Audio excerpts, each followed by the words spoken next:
What is up, everybody? And welcome back to Candy. Turn on episode. What did I call this, bro? What did I call this? At least I can call it monogatari, huh? I'm on episode monogatari. This is the Zoku Owarimonogatari comment spectacular because, as you probably are well aware, throughout Zoku Owarimonogatari, we didn't read the comments between each episode, which we usually do, but we didn't. So now we're doing it now. Very cool. This is how this is gonna go, okay? So hold your horses for a second. This is the strat here. I still haven't read these, all right? As of my moment right now, I have not read any of these hoes. So what I'm gonna do is I'm gonna go episode by episode. I'm gonna read it, and I got the cameras rolling in case somebody says something so unhinged that I just have to immediately pause. But I'm gonna roll it. I'm gonna read it. Probably cut out like the 95% of me just going like. Right, that'll be cut, and then I'll give a little bit of a reply to some of the things that I wish to reply to, and go on to the next episode, and that'll be the plan there. Obviously, it's gonna be it's gonna be weird. I don't. This is the first time we've done this where we delayed the comments like this, so I think a lot of I feel like I'm gonna see a pattern where I'm going to get a comment for something, and then I'll be like, oh, I addressed this later, or I'll get a comment for something, and I'll be like, oh, the show addresses this later. Something like that, where it's like, because I'm in a different perspective than normal, so we'll see if that retrospect gives it a little boosty boost to this. Also, episode 2, oh boy, that'll be really fun to read. So yeah, episode 1, I'm gonna read these hoes, and then I'll get back to you in a memento. Okay, so first round, what are we thinking? What are we thinking of episode 1's comments? So, I'm just gonna go top to bottom and hit a couple of these. Because there's a cool couple pieces of information that I either had no idea about and are pretty cool or whatever. First off, this is super true. Just the Araragi being like, oh wow, it is such a novel idea for me to put money in this thing and it will bait out the god. And it's literally what Kaiki did. I mean, even with Araragi, it almost felt like he was leaning into it, right? That he was aware that he was what the hell is happening? Oh my goodness, that was so scary. I completely forgot. I'm supposed to be listening to the Monogatari series full OST, and I literally was just in the middle of talking, and from my headphones, I didn't realize it was from my headphones, I heard a Wah! Dude, I thought I was about to get murdered or something. That was the scariest sound. Oh yeah, we're gonna be listening to the Monogatari series full OST. I completely forgot. I'm actually glad that happened. It must have autoplayed because my headphones have an autoplay feature. So yeah, I'll have that up here, right there should be where it is, and it'll be the little tip of the YouTube tab, which then will be useful for you to sync, or if you want to listen to it at the same time, then we can. The reason that you're not going to be hearing it literally embedded in the video is copyright, right? But I do want to listen to the Monogatari series music, so this is the alternative, right? So Yokoku. Bad. Let's get going. The first one. It's Monogatari series full OST. 3, 2, 1. Bang. Why was it so scary? It sounded so scary when that happened just now. That was actually so frightening to me. Okay, there we go. Much better energy. Well, actually, no. I'm just gonna listen to this for a second. I know you. Okay, it's that sound at the 12-second mark. They go. Ah! It's dude, I can't. What is happening? Okay. Anyways, back to it. Let me turn this down a little bit for myself. Yeah, I think it is really, Araragi leans into the, whole, oh, wow, it's such a novel idea that I'm doing this thing with Hachikuji. He leans into it so much that I almost think that he's aware of how much it's not novel, and how, I almost want to say that, right? That he's aware of how much it's relating him to Kaiki, right? Because it's 100% a Kaiki reference, you know? So I think it would be a really funny, I don't know, tongue-in-cheek way for Araragi to, poke at himself, potentially, but yeah, so that's a fun scene that I quite like. I don't remember I don't think I had talked about it, so, or very much, if at all, so that's fun to just bring up. A lot of information here. Gotsujo Jin, whatever the word, means husband in, a specific way, which is kind of interesting. I haven't heard that linguistically used. Sama makes sense. Zoku ends as the 100th episode is crazy. That means, bro, because the playlist is at 106. So I do 6 troll episodes. Oh, I guess I have a few tier lists. I have 2 tier lists, siblings video, and then I don't know what 5 and 6 are. I don't know, man. Maybe there's a few hidden ones that I accidentally screwed up with. But that is quite fun that it is right at 100, right? The Koyomin is what Senjo uses as a nickname. I completely forgot about that. Wait, do you literally... Koyomin is what Senjo used as a nickname one time. Then Gan stole it and Araragi was like, what the fuck? Wait, did Senjo really only use that one time? If it was only set up one time, that's crazy to me. Because I do kind of... Like this, I'm like, oh yeah. When you say that, I'm like, oh yeah, I think I remember that. If it was literally one time, it's like, bruh. Because I do remember the Gon thing as well, now that you pointed out, so... Really? Just once? But yeah. That is true. That is true. Fun stuff with the title. Puffy reference, bet. Yeah. I don't know. The thing with the... You misyapped about what part? Are you talking about this? The original is in Japanese, the subtitles are translations? I don't know what you're referring to, bro. This episode's 2 hours long, bro. There's a sentence in here that you're targeting. I don't know which one. But yeah, bet. This I quite liked. I wanted to like reply to because I think this is correct. I don't know exactly what I had said in this episode. Maybe I'd kind of like the thing is like I kind of play with a lot of ideas, so I think a lot of the times what I actually think gets like hard to tell like in the video. Because I do have my opinions in my head, but sometimes I like go off on my little tangents and like try to approach things from different perspectives, so I can see if maybe I kind of don't express myself that well in that way. Because I do pretty much agree with a lot of this, right? Ogi is there to expose the things Araragi hates about himself. She's there to represent his lost sense of justice or self-loathing. Yeah, like, Ogi is self-critique to, like, a unhealthy degree, and that is based off of justice, right? It has an incredible implication to all the Sodachi stuff about, like, democracy, losing justice, him having grown up in that way, etc., right? The whole thing with, like, adults as well.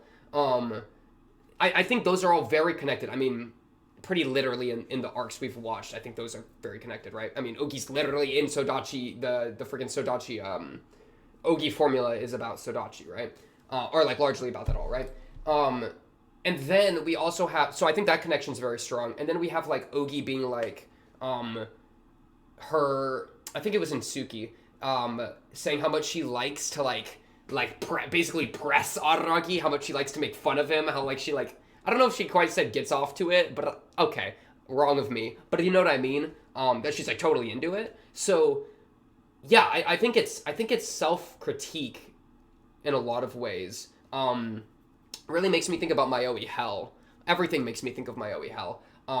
With him walking up that staircase talking about like all the different alternate paths or whatever, and then that conversation turns into Ogi at the end, right? That's what he says, like, or he's like, I think it. Yeah, I'm pretty sure Ogi gets referenced at the end of that conversation with Hachikuji. So yeah, I absolutely agree with that, right? There's a fun question here, though, of does Araragi hate his self-loathing, right? To what degree does Araragi hate Ogi, right? As perhaps a manifestation of self-critique, self-loathing, etc., right? And so, it's on one hand, I think rewatching Ogi Dark with that question in mind could have a lot of value. Because there is like I think there was some sentiment there that he was like going along with Gon's plan up until the end, right? I feel like that was a sentiment there that like he was like kind of like, you know, maybe apprehensive, but he was going along with it, and then he couldn't go through with it and ended up saving Ogi. He couldn't kill Ogi. It's not that he wasn't planning to necessarily, though that's not entirely true. I feel like that sentiment appeared in the last episode, but the episode prior, I don't think that was even the case, because I was saying, he was like, I'm just going to do the same thing with Shinobu. I think he said something like that, right? The freaking Hachikuji OP is playing right now. He was like, something along those lines, right? In which case, the thing he did with Shinobu was an answer that nobody was pleased with, like a middle answer, which is pretty much what he did with Ogi, right? In a couple, it has a similarity, right? Where the oddity survived, and we kind of went back to status quo, like you know, like we didn't really make that big of a adjustment. It's not like one side beat the other or anything like that. It went to a middling. So even the episode previous, he was pretty, I think, not necessarily planning to kill Ogi, which then, yeah. So in that way, like, if he had wanted to kill Ogi or was maybe tempted with going along with Gon's plan, then that would be a piece of evidence for him hating or at least wanting to be rid of Ogi, aka self-loathing, self-critique, etc., right? But he wasn't doing that, right? He didn't end up doing that. And then I think, based on what he was saying in episode, I want to say Ogi Dark 5, that he wasn't even necessarily planning on doing that. So, that's something that I think could be really explored more in a rewatch kind of type deal. But yeah, I think it's.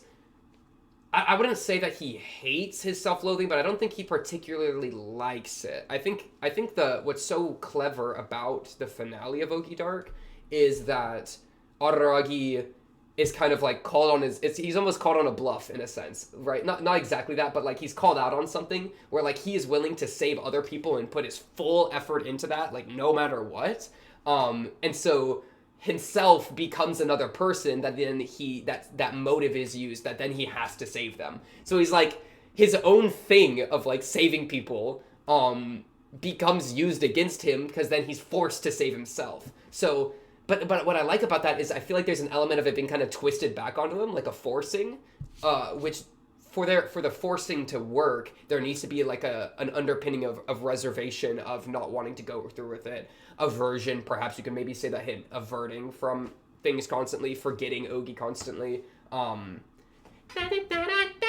would be where that comes from, right? Would be an example of that. So,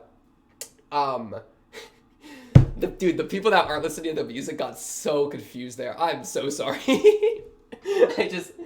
This music's crazy. But yeah, so that was a little bit of a reply that I do like that I do like what you say here, right? This other thing you pose. The pushing people into traffic thing, that's mostly a meme. That is mostly a meme. Because A, it sounds funny, and B, it was coming off of literally, I think, Otori, the freaking Nadeko snake one. Not Nadeko snake Bake, but like when she became Nadeko God or whatever it was called. Where it was like Ogi is forcing people to realize things that they don't want to realize, hence pushing them into the danger zone. That's basically the idea there. Which, I mean, if applied onto Araragi, like Araragi's constantly trying to look away. Like example, Sodachi Lost, I want to say is I forget which Sodachi one it was, but where Sodachi's the truth about Sodachi's mother and like the fate there.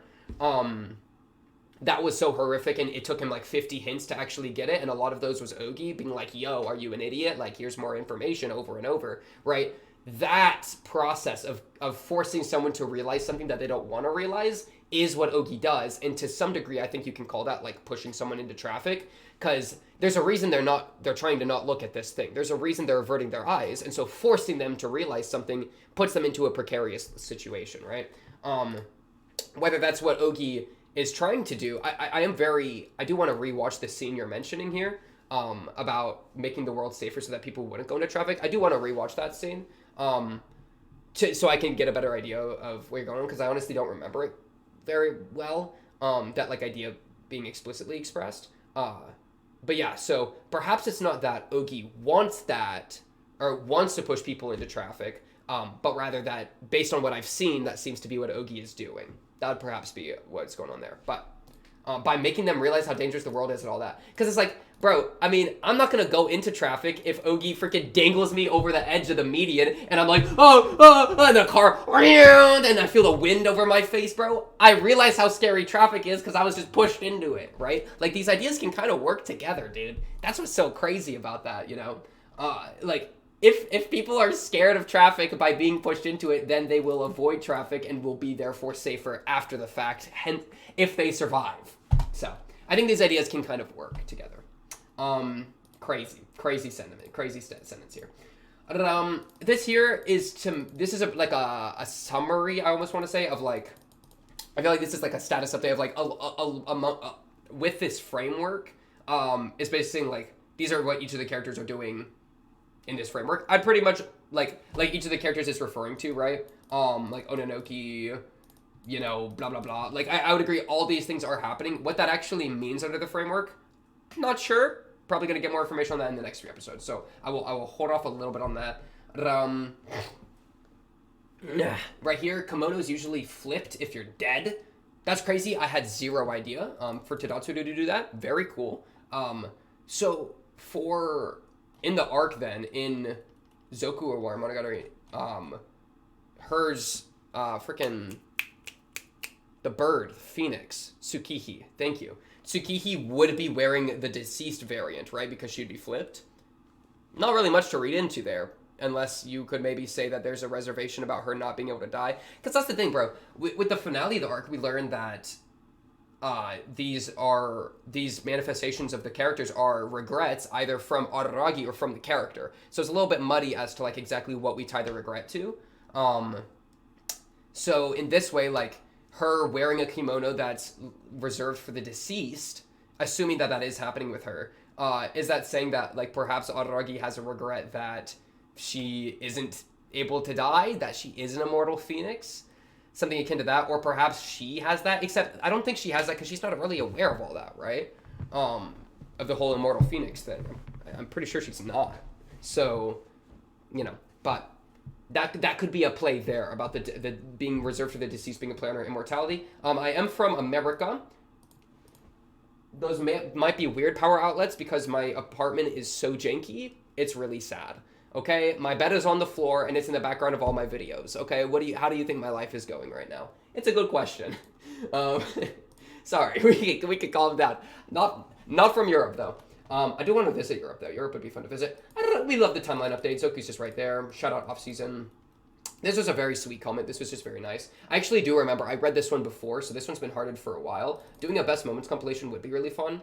I kind of thought about it. I'm not a huge fan of editing, but that would definitely be worth doing. I might figure something out. I'd love to figure something out, bro. And before I pay someone on Fiverr to go through 106 episodes to make a best moments compilation. Yeah, here's like 100-ish hours of footage. Cut it down to like 20 minutes, please. I need to go viral on YouTube ASAP, okay? And YouTube likes them quick videos. They're not liking these 2-hour hoes. 2 hours, we're looking for 20 minutes. Get working. Whip crack, my Fiverr slave. Whip crack. Koyomi thing. Audio reaction, or the audio things I'm aware of. This is really funny. The first blockade reactors were the characters themselves. That is really funny. And then, this is kind of true, bro. Adult Mayoi, or like Hachikuchi, disturbs me. Agreed. It doesn't feel right to me. Yeah. Bad. Anyways. That was episode 1. Now I'm going to go into episode 2. Oh, I got to scroll up. Let me pause the music because I'm going to do it at bing. So I'm going to go to the beginning of Renai's circulation when I start it back up. But let me read these comments real quick and we will get back to it. I'm assuming these comments are not going to be very fun for me to read. You know what I mean? I'm assuming these aren't going to be fun for me to read because I know that this is the episode. This is the... Wow, I look cooked right there. Please look normal for a split second here, brother. Come on. There we go. This is a good expression. I think this is a good expression. About this episode. Fun fact, this episode is I think one of the least disliked videos on my entire channel. That's good. Big fan of that. Which is pretty crazy. Which is really funny because, like, I don't know, compared to, like, Mushoku Tensei, where I was thinking pretty controversial. It was like, oh, wow, Monogatari shows me that it can get crazy, too. It can get dislikey, too. Yeah, I think it's probably, second place? Out of videos that are more than, like, 2 or 3 likes, right? Because there's probably a few videos I have that are, like, straight up 50% because they have, like, 2 likes and 2 dislikes. So... counting the actual videos, it's in the top 3 for sure. So I'm assuming the comments are going to repeat that sentiment. And then also the sentiment on the Discord around this episode's drop was mostly, get your head checked, bros losing it, bros washed, etc. So, I'm just going to give you a little preface there that I'm assuming this is not going to be a particularly positive reception here. So this should be exciting to see if nothing else. It sucks, bro, because I was having so much fun this episode, dude. Episode 2 was one of my I was so into it, bro. I was entertained. I was immersed, bro. This was like everything was like... It felt like the entire world was spiraling out from my mind, bro. It was like, oh my goodness, this is what it's like to be Monogatari. That's really what it felt like, right? And I would almost, even before I read these comments, I would say that that's kind of I almost want to say that's kind of the point a little bit. Like, the arc gives you misinformation like 5 times. They literally will say things and they will be wrong. And then they will say something in the next episode that is completely replaces it. And then the next episode it is wrong. And they will replace it again. And then in the final episode, they give you the actual answer. after kind of making fun of you a bit, right? They poke fun at you by doing the whole, like, what if it was all a dream? That's my hypothesis. Like, shut up, Ogi. It's not a dream. Like, shut up. And so they're trying to make you wrong over and over, right? And I think that is very intentional, because what is Araragi but a fool, right? You're kind of put into Araragi's position. You are strung along with him, being told false information, getting it wrong, and then constantly being like, well, what just happened? Wait, how do I even view the world anymore? When over and over, my status quo, my understanding that I'm building up, my reasoning, keeps getting shattered at its foundation over and over, right? You keep giving me facts and then undercutting them, and so I kind of get lost, and I'm like looking around for an answer, right? That is what it's like to be Araragi. Bro's a fool. Bro's constantly getting things wrong. Bro's, you know what I mean? I think it puts you into the role of the fool, intentionally, right? And I think that's something that I was like, on some level, like locked into, because I was not taking this episode, bro. I was like, no, you're wrong. I'm not listening to you. You're lying to me. And then Sadachi's like, yeah, this feels like a lie or whatever she says at the end. Like, it all feels like a lie. And I'm like, bet, I agree. I'm pretty sure that's what I say. Let me check, actually. I was having so much fun, bro. Yeah, right here. This all feels like one big lie. It is Araragi. Like, I agreed with that, right? Which is to say, like, I would say this is how this episode felt to me. It was like, I was like, whatever I'm being told is misinformation, I don't trust it. And then I tried to extrapolate based off of what I knew into a direction that I felt was conclusive. But that direction was also flawed because it was based on episode 1, which was also full of misinformation, you know? So it was an attempt to figure out a new way to view things, right? Because the current one I didn't trust. And I was right not to trust the current one, but the new one I made also was flawed. But guess what? What Araragi does next episode, or maybe episode 4, I think episode 4, where he's like, oh, what if it's the subconsciouses or whatever? He does the same thing. He abandons the previous thought and constructs a new one, which then falls apart. I'm literally doing what Araragi's doing, right? And I think that's kind of the beauty of the arc. I feel like that's almost even the function of it, right? That, like, you keep getting information, then being like, oh, I think this makes sense, and then they sweep it out from under you, and then you bang your head on the floor, and you're like, oh my goodness, I'm dazed and confused. Because guess what? Now you're Araragi. Yeah. So that's my read of episode 2. I'm totally fine with this reaction. Let's see if the comments will change my mind on that. All right, bet. I literally get 2 seconds in. My mom asked if the dishes were done, and I yelled, pink cubed. She smiled at me. She knew they were washed. Okay, you forgot an at here. I wouldn't usually be Mr. Nitpick, but if you're targeting me, you forgot the at here, alright? Disliked. I'm playing. Bro was not cooking. Get him away from the kitchen. Pure cat! Real. Hey. Zandu, you're real for that. Mario, you're not real for that, alright? You're literally Mario, okay? Like, you're shooting fire everywhere, alright? You're the one burning the kitchen down. Okay. Bro, really fluent in Japanese. I agree with that. I'm proud of my yapping here, alright? Pink was really annoying during reaction yapping about his theories of this arc as if they are real and not just assumptions based on OP. He's probably high on his recent success with Monogatari cooking and thinks he's on a roll. Let's read these. I like how halfway through he recognized it and still kept doing it. True. I'm aware that I'm a fool, right? Listen. I'm aware of what's going on here. Pink got so. Let me read this. Pink got so into his own theory that he somehow ended up being less accepting of the truth than Araragi, who notably didn't realize that Ogi wasn't the darkness. What do you mean truth? What are you referring to truth here? Are you referring to what's said in this episode? Because that's not the truth. That's literally a lie. What do you mean truth here? It's misinformation, bro. Pink got so... Wait. Bro thinks he's him. I am him. Check my pronouns, bro. Wait, check my pronouns on YouTube. You see this? I don't see no he. I don't see no he. Alright, bet. Let me read this again. I like how halfway through he recognized and still kept doing it. Yeah, that's real. That's real. I called myself out a few times, right? Because at least I can be self-aware, but that doesn't mean I'm going to stop what I'm doing. You know what I mean? You play both sides, you always win. Pink got so into his own theory that he somehow ended up being less accepting of the truth than Araragi. Yeah, I think this is just, like, I don't understand this because you say truth. If you're referring to what's said in the episode, then we both know you're wrong. Like, you know you're wrong, because this is wrong, because episode 2 is wrong, right? Like, these things are undercut continuously. This all feels like one big lie is the case, because it is. Or at least, well, it's not, lie is different, but, like, misinterpretation, right? Everything that we've built this world on ever since freaking 10 seconds, or, like, 5 minutes into episode 1, where we are making assumptions that are incorrect. So to say that, like, there's a truth that's given that I'm not seeing, and that Araragi is seeing, is, I think, the polar opposite of what's going on. I would say, like, if Araragi accepts it, I don't accept it. I make an alternate truth that also is wrong. We both made wrong truths here. Bet. So, yeah. Okay. I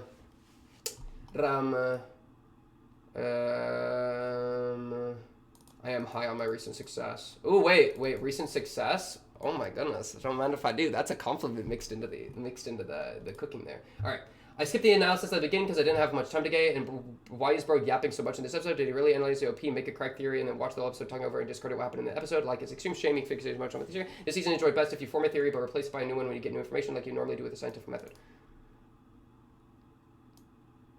Wait, okay. So, most writers take the L. They fall right into the trap of overthinking quite poetic and form and function of what Zoku tackles. I don't like if you fall into the trap that the show puts out. Have you fallen into a trap? Like you were supposed to fall into the trap. In which case, the trap isn't a trap; it's a good thing. That means you did what the arc wanted, which means that you're paying attention. You get what I mean? Like if you do what you're supposed to do, and how is that bad? I don't quite get that. Forget, we're doing this. I'm not gonna take time. Give me run eye circulation 3 to 1 bang. Okay, like give me my music back. I'm not cutting away. I gotta think. I gotta cook with it. I gotta fight. Okay. Okay. Did he realize analyze the OP? What was I? Yeah, because I was saying double Ogi. I like the double Ogi idea. I think it was funny. I think it was funny. But make a correct theory and just watch the episode. Discredit what happened. That was like a extreme shame. The season is enjoyed best if you form a theory but replace it by a new one when you get new information.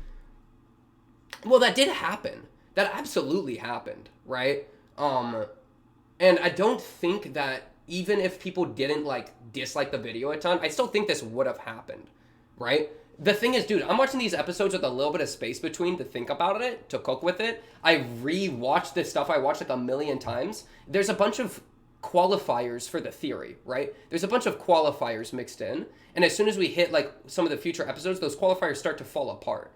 You know what I mean? So I don't think that, right, like, this theory is enjoyed best if you form a theory but replace it by a new one. Like, what do you mean, replace it by a new one when you get new information? The thing with this is the information is intentionally messed up, right? So if you double down on something, I think that's even playing into something deeper within the arc, right? You kind of get what I mean there? Because, you know what I mean? You're supposed to be wrong. You're supposed to replace it. So if you realize that they want you to be wrong and start doing your own thing, I don't know. I kind of get what you mean. Let me see. Locking in on unconfirmed theories, like the guy at cinema yelling about what he thinks is going to happen next, gets self-aware about it, then gets too absorbed and goes clueless again. This is a pretty long arc that very much takes its time. It's probably better if you slow down a little. Lol. Okay. Let me read this again. The funny thing about this, bro, like the guy yelling at the cinema, that like, that analogy's crazy because this video is literally meant to be about me yelling at the cinema. Like this analogy is crazy. Usually the guy at the cinema yelling, it's like, oh, you're getting in the way of my viewing of the show. But me as an individual, like, you're getting in the way. But like, the point of the reaction video is the guy at the cinema yelling. You know what I mean? Like, so that's like the point. Gets self-aware about it, then gets too absorbed and goes clueless. Like, okay, like, I got an idea. Okay, I gotta play for you. This is funny. Man, Araragi is literally yelling about what he thinks is going to happen next, gets self-aware about it, and then he gets too absorbed and goes clueless again. That sounds in character, doesn't it? I'm just saying I'm Araragi. Like this, I said it episode 6. I don't know if y'all have been paying attention, but I am Araragi. The reaction is a piece of media. This is a piece of media here. This is more than just, you know, like a response. This is a piece of media. This is a journey, right? Every freaking arc, a story arc needs to go up and down, bro. You need to be the villain. I literally call it out. What do I say? Something like, what do I say? I'm getting overconfident to prepare for my dramatic fall from grace. I say something like that, I think, in the ED, right? I call out being, being overconfident, and because I know that it'll have a fall of grace. You know what I'm saying? I'm aware of, like, how that could happen, right? So, I take those. Fun fact, this episode out of Zoku has the most views, by the way, so it kind of worked. Loki on the sleazy. Alright, bet. Bro cooked so good, the food got burned. This is like, okay. Bro overcooked this one. Someone better tell him on the Discord. He's aware. This is funny. Dude, it's just, there is something about how everyone was like, alright, guys, it's Zoku, alright? Pink, don't read any comments. And then as soon as episode 2 rolls around, everybody's like, read the comments. Read the comments. You know what I mean? Like, and it's not read the comments, but then I basically got the equivalent of comments in the Discord. So there's something kind of funny there that's like, I don't want to say it backfired because I'm totally fine with not having read the comments. But like, people were like, y'all flipped on that real quick. I'm just going to say it. Y'all flipped on that real quick. Episode 2 dropped and y'all flipped on the no comment side. Yeah. The OP is quite safe if you watch normally, but frame by frame basically spoils a lot. Not a big deal, but it ruins the fun of seeing sermons and did affect the reaction of the episode quite a lot. Yeah, I mean, I could see that. The OP is it was kind of a very revealing OP. The thing is, we've done OP analysis for each one, though, so it's like, I was gonna do the OP anyways, like, I was gonna analyze it, but, I don't know. Bro cooked but didn't eat. Yosh coming in with the double bro cooked. Were you high filming this episode? I appreciate some theory crafting here and there, but halfway through the episode, you're not even reading the subtitles anymore. What's going on? For real, what was Pink smoking? Because I need to avoid it. I said I promise I'm reading the subtitles. The thing with this, yes, I wasn't reading the subtitles as well as I could have, 100%. Like, I'm not going to say I was reading at 100% level, at all. I also go back and reread all the subtitles constantly. Like, I rewatch the episodes, you know what I mean? Pretty much. So, yes, but, you know what I mean? Yeah, fair enough, whatever. Pinky forgot something very important in this episode. This is from Araragi's POV, and he's in confusion of the highest order, so he's just speculating with new info as he goes on. Now, everything cooked up is the absolute truth. I forgot. I mean, is this ever really said other than, like, it being made true at the ending? You know what I mean? Like, you know what I mean? I don't know how I feel about the word forgot here. He's in confusion of the highest order, so he's just speculating. Like, I don't think he ever makes it clear that he's speculating. You can definitely come to that conclusion, and I think that's a true conclusion to come to, but I don't think he ever really says it that way. Like, he literally says Eureka, right? He's literally like, I had my first Eureka moment. I think that was in this episode. I don't remember if it was 2 or 3. But I think he says, like, I have a Eureka moment or something like that. And so you would assume that the Eureka moment's correct, but the Eureka moment's wrong because all of it's speculation. So I don't think you really, the show calls it speculation until episode 6 when it's revealed that it was all just completely wrong. You know what I mean? That it was all based on, like, wrong assumptions. Yeah. So I don't know how I feel about the word forgot, but when I watched this episode, I remember that Ogi did first was to do something about Sodachi. How Koyomi felt watching Sodachi being happy. True. Sodachi do be kind of influential. Alright, Karen being short is a manifestation of what she feels, not what she physically wants. Why would she want to be small, despite being tall in reality? She feels small in the world's scale, especially with how she failed to confront Kaiki. She feels weak, it really does not matter what she does. She still will be Yukomi's younger sister. She can never rotate, blah, blah, blah. POV. Whoa, meta call out. Whoa, good move, Yosh. That was a good move. Reading the comments, having a breakdown in Zoku 6. It is technically a video after Zoku 6, but true. But that's actually true. Yeah. The thing, this is expressed next episode, episode 3. Araragi says, like, the whole, like, it's like, oh, it's her subconscious thing, which gets a lot closer to this. I guess you could say then that, like, with our episode 6 knowledge, that, Karen regretted being weak, right? Regretted feeling small, regretted, like, in how she confronted Kaiki, and that manifested in her being small, right? As opposed to, like, something else, but yeah. We got four bro lines. Let's see. Bro cooked so hard he stained a stainless steel pan. That almost sounds like a good thing. Doesn't that sound like a good thing? Bro was like, BRB, let me watch the OP again real quick. Bro really grabbed the remote and paused the movie in the cinema. Dude, if you're talking about the OP, I did that every single arc. I did that every arc. Y'all were expecting me to just not do it? What do you mean? I was gonna do it. Trust. Wait, man, that line about most reactors always take the L. I feel like the thing that, dude, when you're reacting, you're actively participating with the media. That's kind of your job. It's more than just popcorn, freaking mouth slack, freaking absorbing. Instead of just going on Araragi's ride, you're on the train with him. I think that's what it is to be a reactor for a lot of, I would assume for a lot of reactors, right? And so, if you're on the train that Araragi's on, and the train is designed to derail, then you will derail. And then you will take the L. But I think that's the correct thing to do.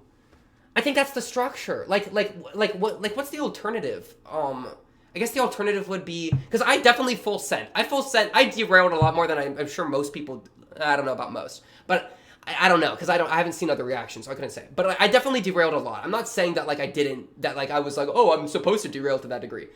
But I am saying that there is to some degree, I think that this was meant to happen, right? Because what's the alternative? That you're just like, oh, okay, Araragi. Yes, Araragi. I agree, Araragi. And then you get just as undercut as Araragi later. You know? Because then it's like, well, but if you can recognize the pattern beforehand and be like, oh, there's a bunch of things that don't make sense here. Like, we need to, break out of the formula. Then you're kind of a step ahead. But that doesn't mean, but the thing about being a step ahead is that doesn't mean you're stepping in the right direction. You just know you're not in the right place. Write that down. That line I just said, it doesn't mean you're going in the right direction. It just means you're in the wrong place. That's exactly what's going on, bro. I realized that this was the wrong place based on the OP, based on all sorts of stuff, based on Sodachi's information. And in my hubris, right, shout out Araragi, shout out being a fool, I started stepping. Because I'm a real stepper. Okay. I accept this.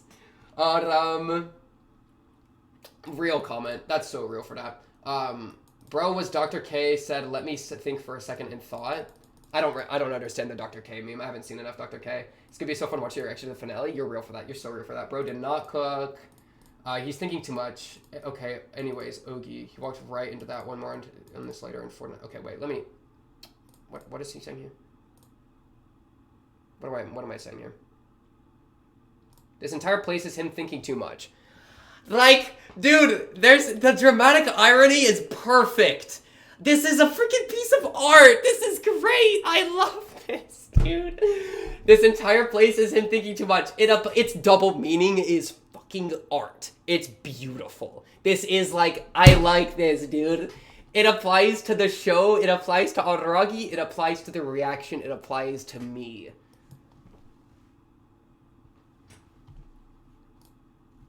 Yes, other things. That was true. That really came back and was very true. And that's what the basis... That's the thing, bro. The basis for a lot of the double Ogi stuff, I think the basises were pretty good. I think those basises ended up being pretty accurate in a lot of ways. The Kombaru bath reference that I really... Dude, that's the thing. It wasn't all based in nonsense, bro. A lot of... The conclusions were nonsense. I'm not debating that. But the foundations were largely, I think, in a lot of ways accurate, and a lot of ways add value, right?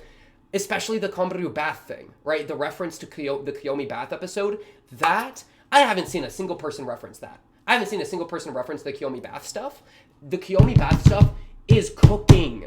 I kept thinking about that over and over in the arc, and it kept mattering, man. The blurriness of the bath was very explicitly referenced with Sodachi, and that was literally an extremely important component of the final twist.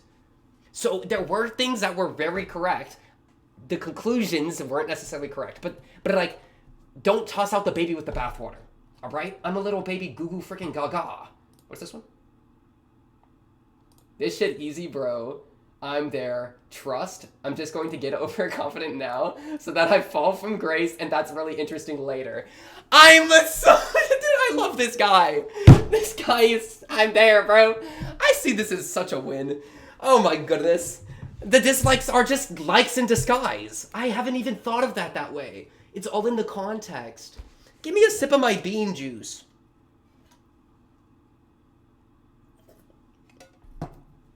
Ah, you want some? Bet. Because that's exactly what happened.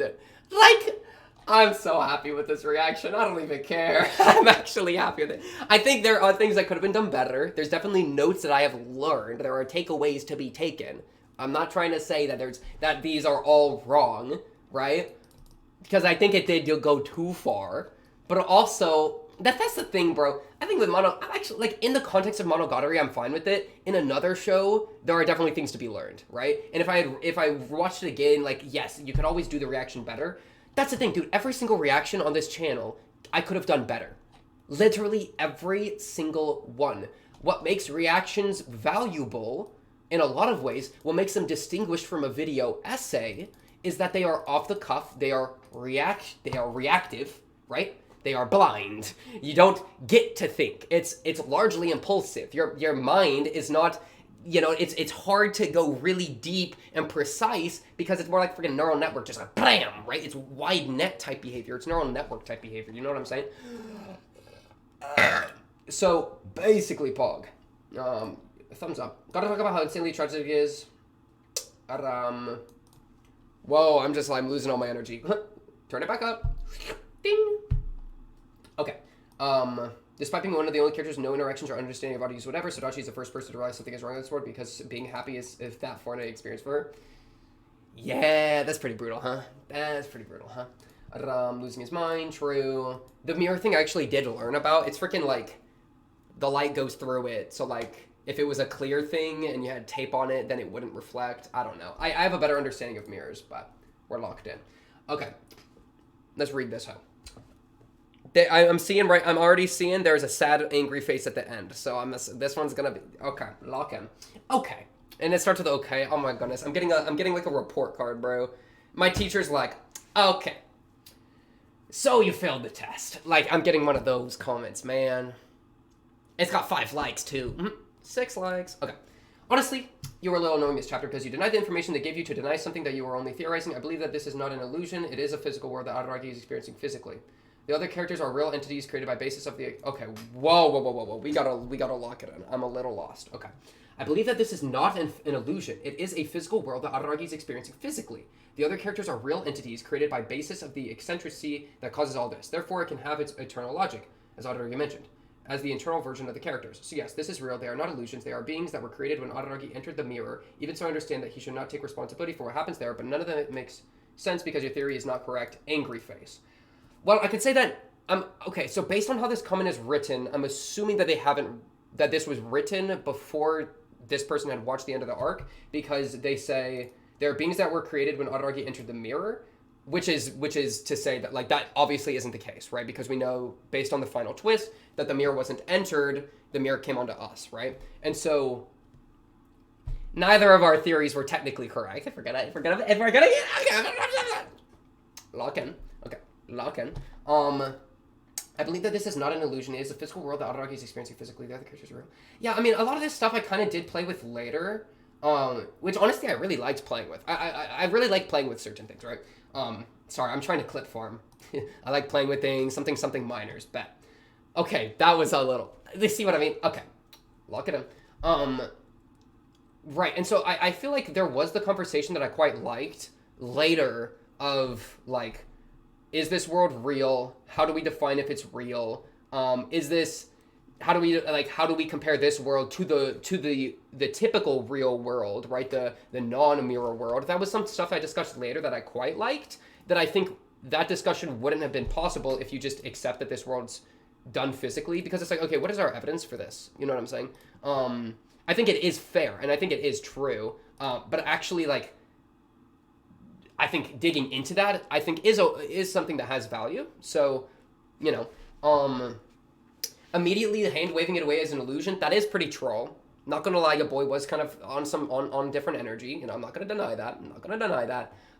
It being able to have its own internal logic. That's the crazy thing though, is the internal logic is literally like at this point in the story was like logic that didn't need to make sense. It was internal logic that was illogical, that didn't need to follow freaking natural consequential action. It was the logic was that it didn't have to have logic. That's like how I think adult Hachikuji described it, right? And so when you're calling things out like that, and then later even Araragi, dude, the thing is even Araragi later kind of, I don't remember exactly what he says, but doesn't he have a little bit of a moment of like, there's the comparison between the real world and the illusion world, like which one should I stay in type behavior, that he's like somewhat tempted by. So like the comparison between the real world and the mirror world, I think are very fair.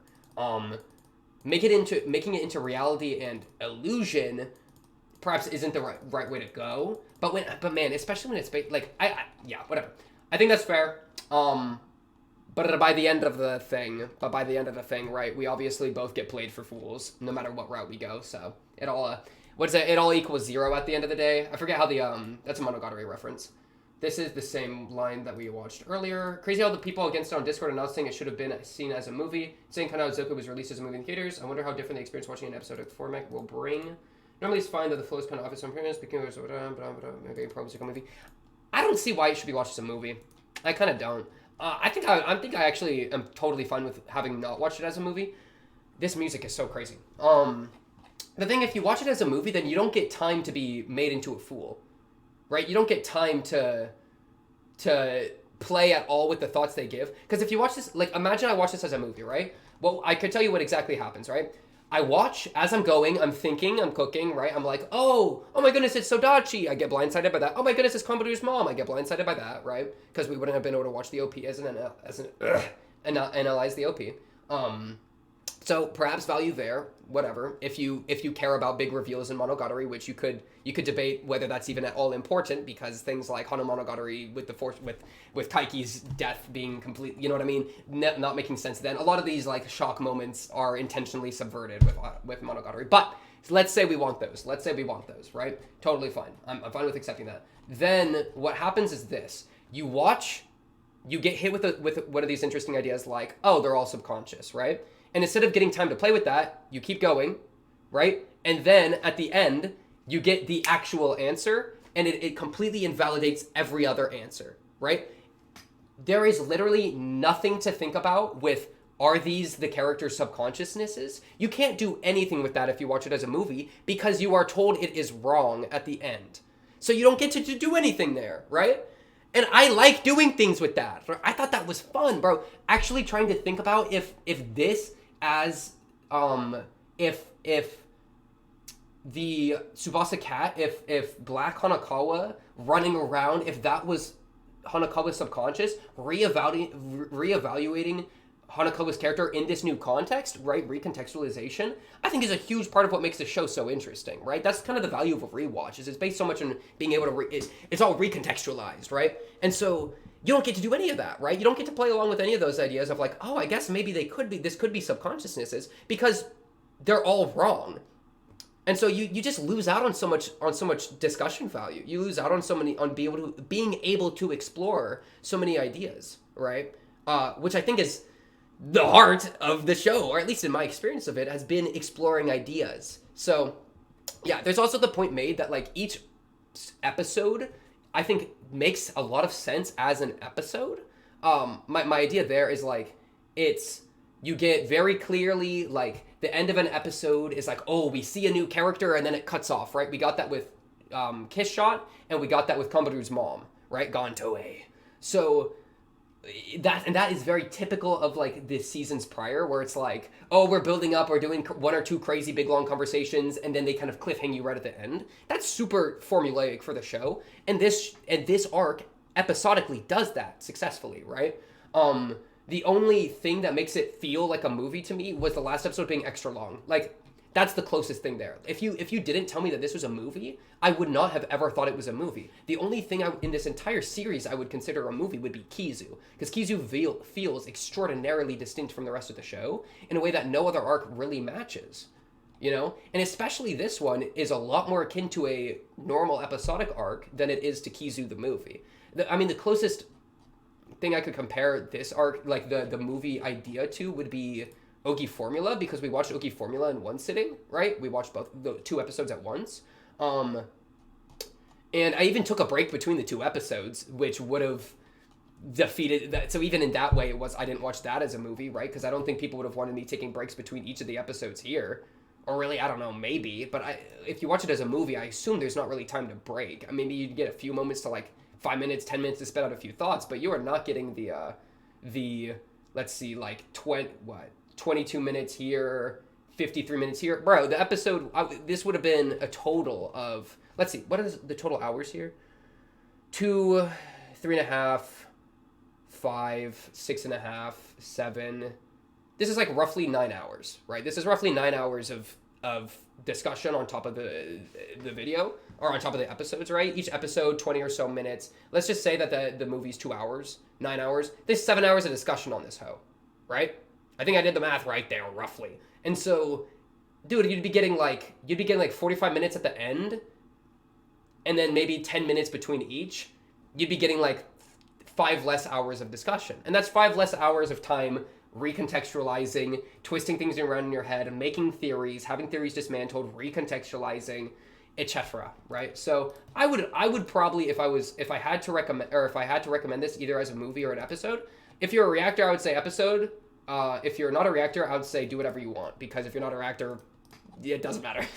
I'm playing, but like, well, yeah. I mean, if you're not a reactor, then you're not going to be spending I think most people let's say casual watch instead of not a reactor, because there are people that watch the show not casually, right? That they really think about it, etc. There's definitely those people out there. So if you're watching casually, it doesn't really matter if you watch it either way. Just watch what you feel like, right? Because at that point, you're just kind of along for Aragi's ride a lot more than you're actually part of the train, I would say. So, yeah, I'm totally fine with. I think I'd prefer it as an episode, and I'm happy that I watched it as an episodic thing. All right. Oh, okay.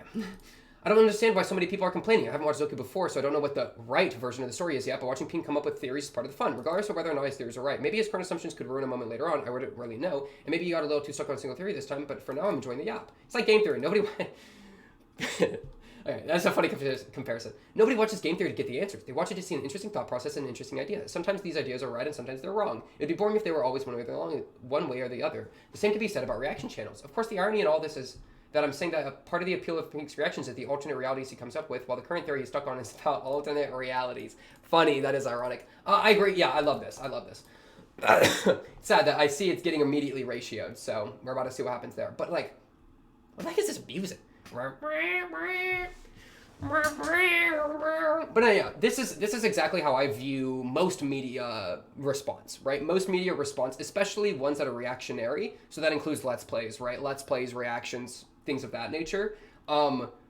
This I absolutely agree with, right? That the experience of the you're not watching it to get the right answer. And you know what I mean? Like, if you're going into a reaction or a Let's Play and you want them to do a specific thing, I don't really like that mentality.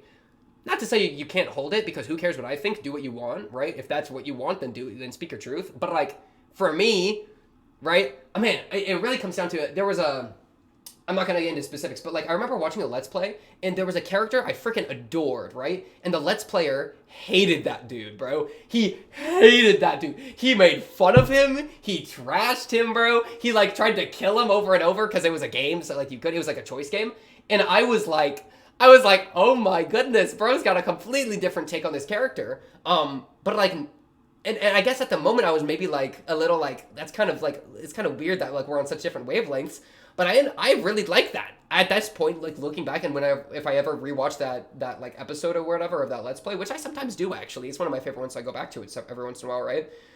Whenever I do that, it's like, it's so funny, bro. It's like, this Let's Player is so immersed in what's going on that he is yapping and firing on all cylinders, bro. And that is what I'm here for. It's what I'm here for when I'm viewing other people is when I'm viewing other people, voyeurism. When I'm viewing other people, what I'm here for is like immersion, it's care, it's energy, it's effort, right? It's not correctness. If I wanted something to be a correct, I'd watch a video essay. You know what I'm saying? So I agree with this sentiment. I like this sentiment. I see that most people don't necessarily agree with the sentiment. I haven't read that yet, but like I'm about to. I'm just seeing it's getting mogged, getting ratioed, right? So I just want to say I agree with the sentiment. Not to say that it's wrong, that I it's wrong to view it otherwise, but it's definitely the way that I most enjoy watching the reactionary type of media, right?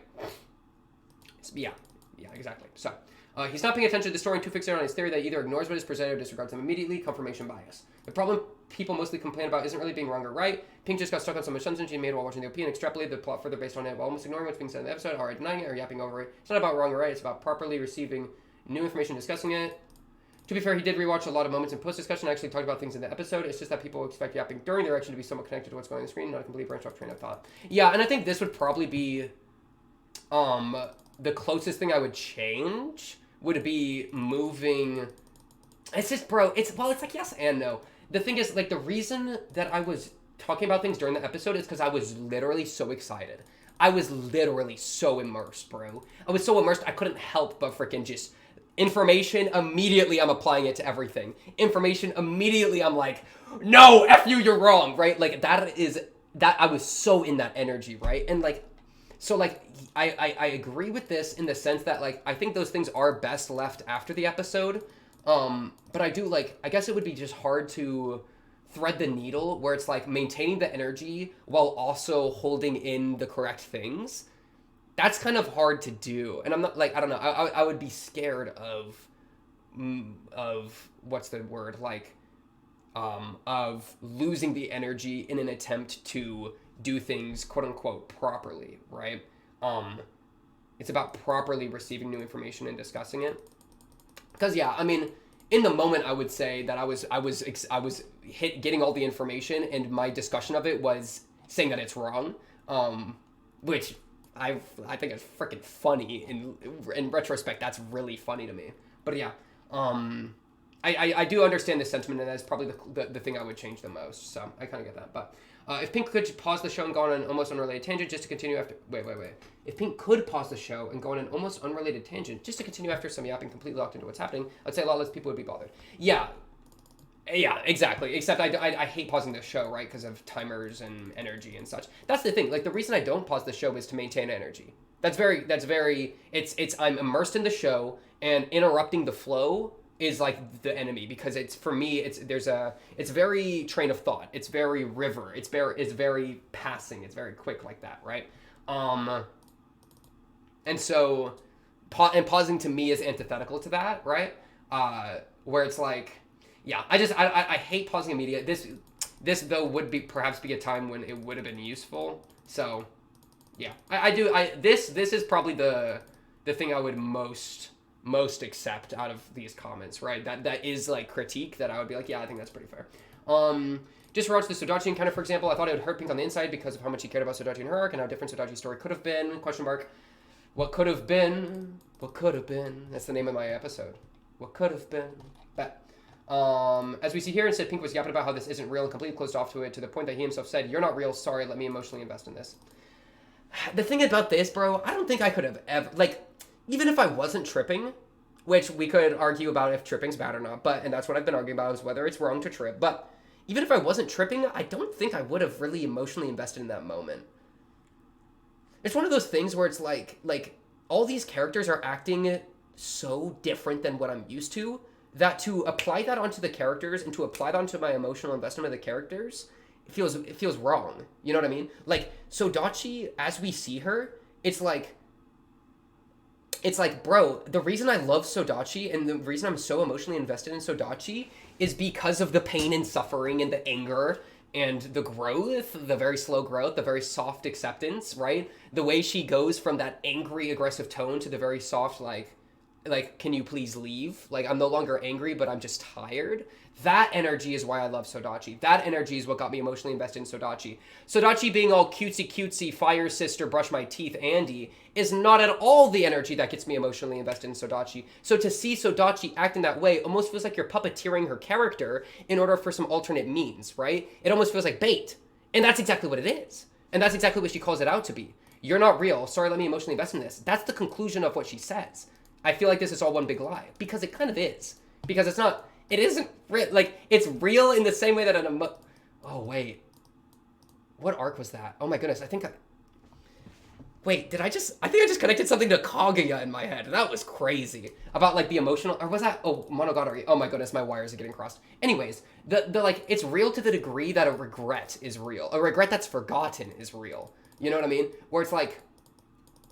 Yeah, so... In the way that a remnant is real. In the way... You know what I... Like... In the way that embers are real, right? Which is like, it's kind of yes, but it's kind of no. So, yeah, the Sodachi scene, I don't think I ever would have really immersed in emotionally, because it's hard to get me and maybe it's a flaw in me as a human being. Just kidding, I can never be flawed, because I'm a perfect person. It's true, look it up. Pink Cubed, is he perfect? Yes, but yeah, it's hard to get me emotionally invested in things, right? Like my gut, I have boundaries up. I have walls up. It's honestly, whenever I'm doing reacting, the hardest thing for me to do is emotionally invest in a lot of ways, right?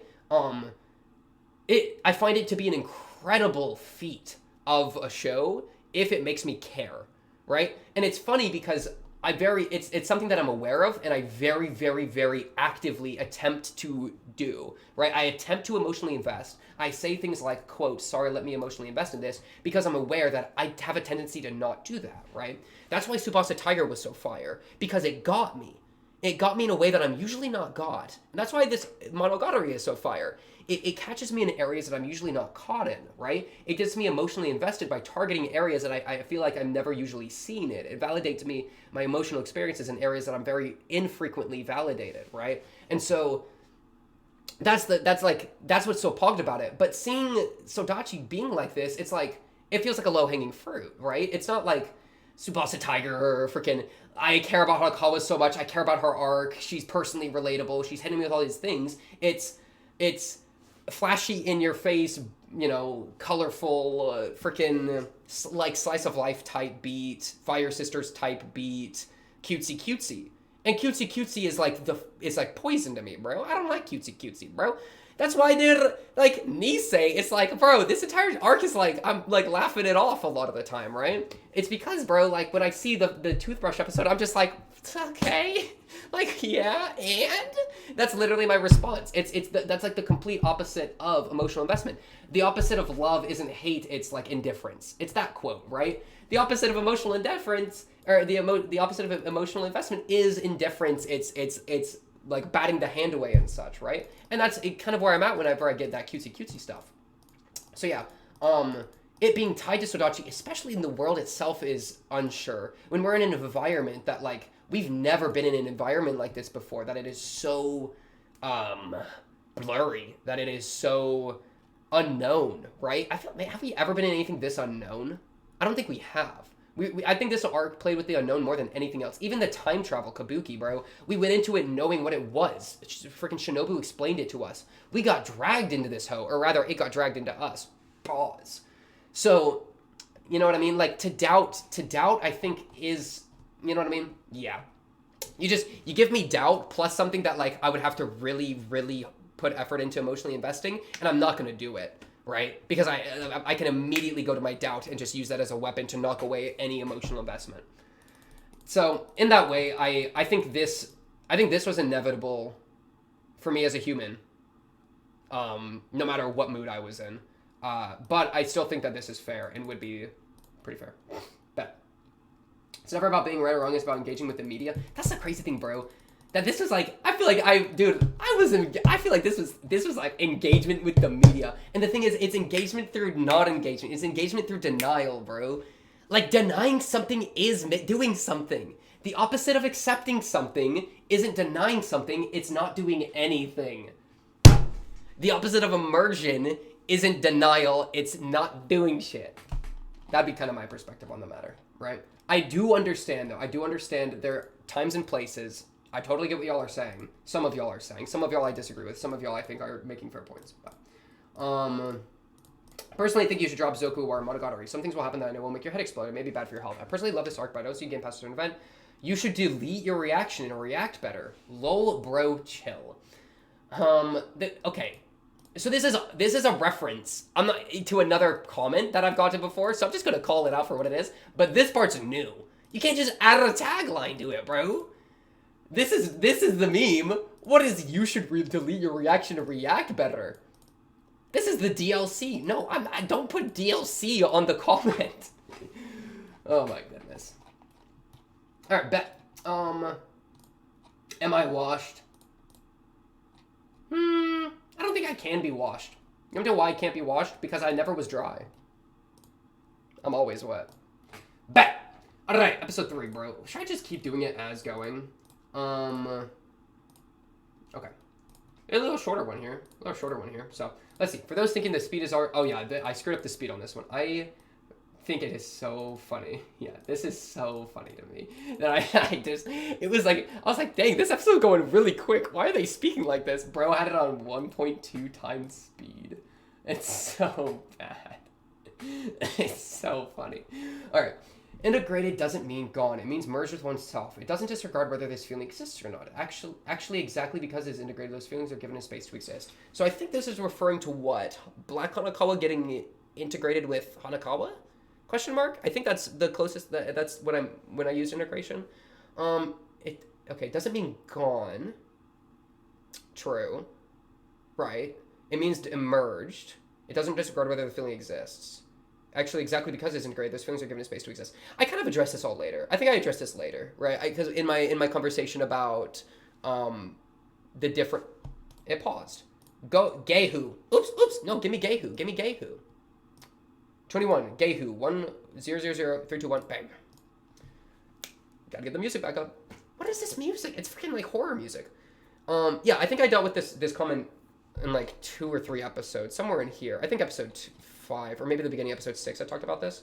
Because, yeah, with my point on how the subconscious or the inversion... Because, yeah, this was one of the theories I threw out about what Hanakawa was, that it wasn't subconscious, because, you know, things are a state of flux. I was throwing out theories. So it was before episode 6, of course, because episode 6 gave an answer. But the idea I came up with was Hanakawa went from being, I forget the word I used, like holistic into divided. It divided her, and so it made her conglomerate parts into parts without the conglomerate. And so, yes, there is the piece within the whole, but the entire point that I feel like was like causing me dissonance is that viewing that as the subconscious felt like it was like spitting on the holistic nature of Hanagawa. Which I think it still was. I think if, like, the thing is, dude, the subconscious thing ended up being bunk, right? And that's what the integration thing, that's what the problem I had with integration was, making it into a matter of conscious subconscious, because then it keeps up the division, right? Which then applies onto Hanakawa's conscious mind, onto normal Hanakawa, that Black Hanakawa is simply regulated to her subconscious, which I would completely disagree with, right? I think that is counter to Tsubasa Tiger. I'd still hold that. But yeah, so, yeah, I mostly I address this later. According to the commentary, the reverse Sodachi and Koyomi were doing brushing teeth each other every day. You what? My dream for real. That's insane. Like, what? Brushing teeth each other every day. It's just crazy because... Is that even... Okay, coming out of episode 6, I don't think this actually happened, right? I'm gonna disagree with the commentary. Well, because the Mirror World was brought into us about regrets. So they regretted not brushing each other's teeth. Okay, that's how I think it would manifest. That there was a regret that one or the other didn't get to brush the other's teeth and have that teeth brushing relationship. Yeah, okay. That's just crazy. See, this is just like Sodachi. What makes Sodachi's character so good to me is that this didn't happen. So making this having been the case makes me like doubt makes me like be like that makes me squint. You know what I'm saying? But yeah, as I talked about last episode. You're yapping in the episodes is literally why I'm subscribed. Keep the grind king. P.S. Watching Monogatari spin-offs inside. You are so incredibly real for that, bro. Give me the yap emoji here. Yeah. Speak your truth. Okay. The part of the episode with all the old video game references is a good excuse to talk about the fact that there's actually a Monogatari PSP game. I have no idea how good it is, but I wanted to bring it up because I thought you would find the mechanics amusing. It's a visual novel, but it has RPG-style battles. Only instead of fighting your opponents, you engage in conversation. You're given different dialogue. Like Pokemon, but with dialogue instead of your different little Pokemon abilities. And the option you pick, British, determines how much HP your opponent loses, so you basically negotiate your way to victory. That is insane. Bro, new Let's Play just dropped, the Monogatari PSP game. Massive. Okay.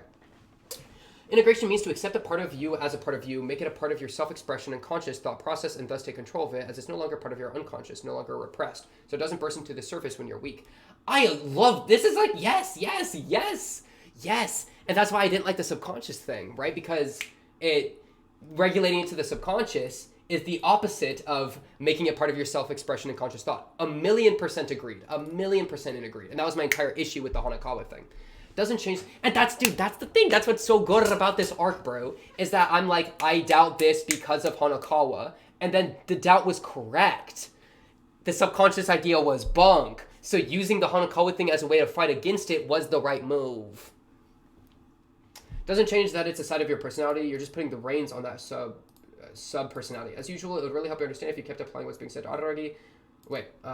If you kept applying what's being said to Araragi, like you picked up on with Mayoi's You Didn't Change in episode 1, especially his conversation with Ononoki, which is basically the true monster fretting over being unable to ignore her concerns, trying to fit in, and remaking her personality to this current situation. Araragi is wondering if the priest actually had more an effect on him, to the point that he considers forcing a natural change. You're not even trying to be subtle now. Ooh. Yeah, okay, so comparing Ononoki's unnatural change to Araragi wondering if he should have had more of an unnatural change. That's hook. I like that. Because, yeah, coming out of Ogi Dark, where he's like, dang, I feel kind of the same. Maybe I should have more of a, maybe I should have had more of a character development off of that moment. And that being paralleled with Ononoki, I think that actually would be a good way to, I like that read. I think that would be a fun read. Because, yeah, he really, it is kind of crazy how much he, in a lot of ways, doesn't change at the end of Ogi Dark, right? He goes back to doing same old Araragi things. In a lot of ways, in some ways, I think he did change. In a lot of ways, he didn't, But I think accepting the nature of what's going on with change is the most important change that was occurring. Occurring because it's an active process, not something that was concluded. And so, yeah, 100%, I really like this line. Araragi is wondering if the previous arc should have had more of an effect on him to the point he considers forcing an unnatural change. Ooh, so yeah, he's considering doing what Ononoki's kind of doing, considering jumping to an alternate extreme, which is kind of what ends up happening with Ogi. Him wearing the Ogi outfit, right? Him becoming more like Ogi's being, which obviously, ended up getting kind of subverted in the final episode, but that is kind of what ends up happening in a lot of ways. So you could totally, I think, see that as something that he's considering, is considering making a change onto himself, and he's using Mirror Araragi, aka Ogi, as a template. Man, remember when I said the shadow has a reflection too, and I thought that idea was so sick? It ended up being completely not the case, because Ogi just was the mirror, because the mirror was just literally a megalol. But Karen Camera Guy was like, I already set my camera. Okay, this was funny. I remember you literally sent this to me on Discord in DMs, bro. Okay. Let's see. Bro's cooking with an electrical stove today. Is that good or bad? I'm not an expert on Monogatari, and I haven't seen the rest of this arc, but I think it makes sense for the inner self and true self to be different. For example, a trans girl. I gotta roll up my sleeves. Actually, roll down my sleeves for this one. We're getting right into the crazy stuff here. The thing with before I even get into this, especially with bringing in the trans thing, which I think would be a really interesting way to take the inner self, true self question. The thing about inner self and true self to me is it comes down to a I would hope to be nuanced position I have on what the self is, and that's a tangent I don't necessarily want to go down, which is why it's kind of hard because it like, you know, whenever we bring up true self, I immediately have reservation, but I don't want to go in a monologue. So it's kind of a tough thing, you know, whenever that gets brought up in different shows or whatever. Oh, this is a Valentine's reference, Pog. But yeah, the Oxford chocolates, right? But yeah, so the TLDR of like my inner self, true self thing would be mostly that I'm very scared of ever locking away or like having there be a like I'm trying to make it so all selves are taken responsibility for. That's kind of my end point, right? And so if you start to cut things apart and say, this is the true self, this is the fake self, this is the inner self, this is the outer self. If you start cutting things apart, then it gives you ways to slip out of responsibility for your own actions, right? Oh, that's not how I actually am. That's just an external thing I put up. Oh, that's, you know what I mean? Like, oh, I go to work and I act one way. That's not really reflective of who I am. No, it is. You're acting that way. You are your actions, right? That's kind of the core of my inner self, true self thing, right? Now let's see what you're saying about this. For example, a trans girl may feel and view themselves as female, but they have been raised to have a more masculine mannerisms and behavioral patterns that they feel don't fit them. In other words, the way they truly are is different than who they are on the inside. That doesn't mean that they're trying to be someone they're not. Both selves are still them, but one side is more abstract and hidden than the other. Okay, interesting. So you're saying that on one hand, they are the masculine mannerisms and behavioral patterns, and that's the true self, what they've been raised to be, like almost their, like, in this case, kind of their nurture, right? Though let's not bring in those terms because it'll probably complicate it too much and like lose it a bit. But so you're saying on one hand we have the mannerisms and behavioral patterns that they are raised with, that they feel don't fit them, but they still have those. And on the other hand, they have who they are on the inside, which would be female, or viewed as female at least, right? Because you're saying view themselves as female. Well, I think the word true is where I'm having an issue here, because then you're saying that, like, I don't know, what do you mean by true? True is just such a strong word. Truth is such a strong word, bro. People deify the truth. People idolize the truth, right? Bro, freaking it's a monogatari reference. And like what Gon Toei says about knowledge, bro. She literally is like, bro, knowledge has holes. Knowledge has mistakes, right? That is an attack against knowledge with a capital K. Against something akin to truth, writ large, writ idolized, etc., right?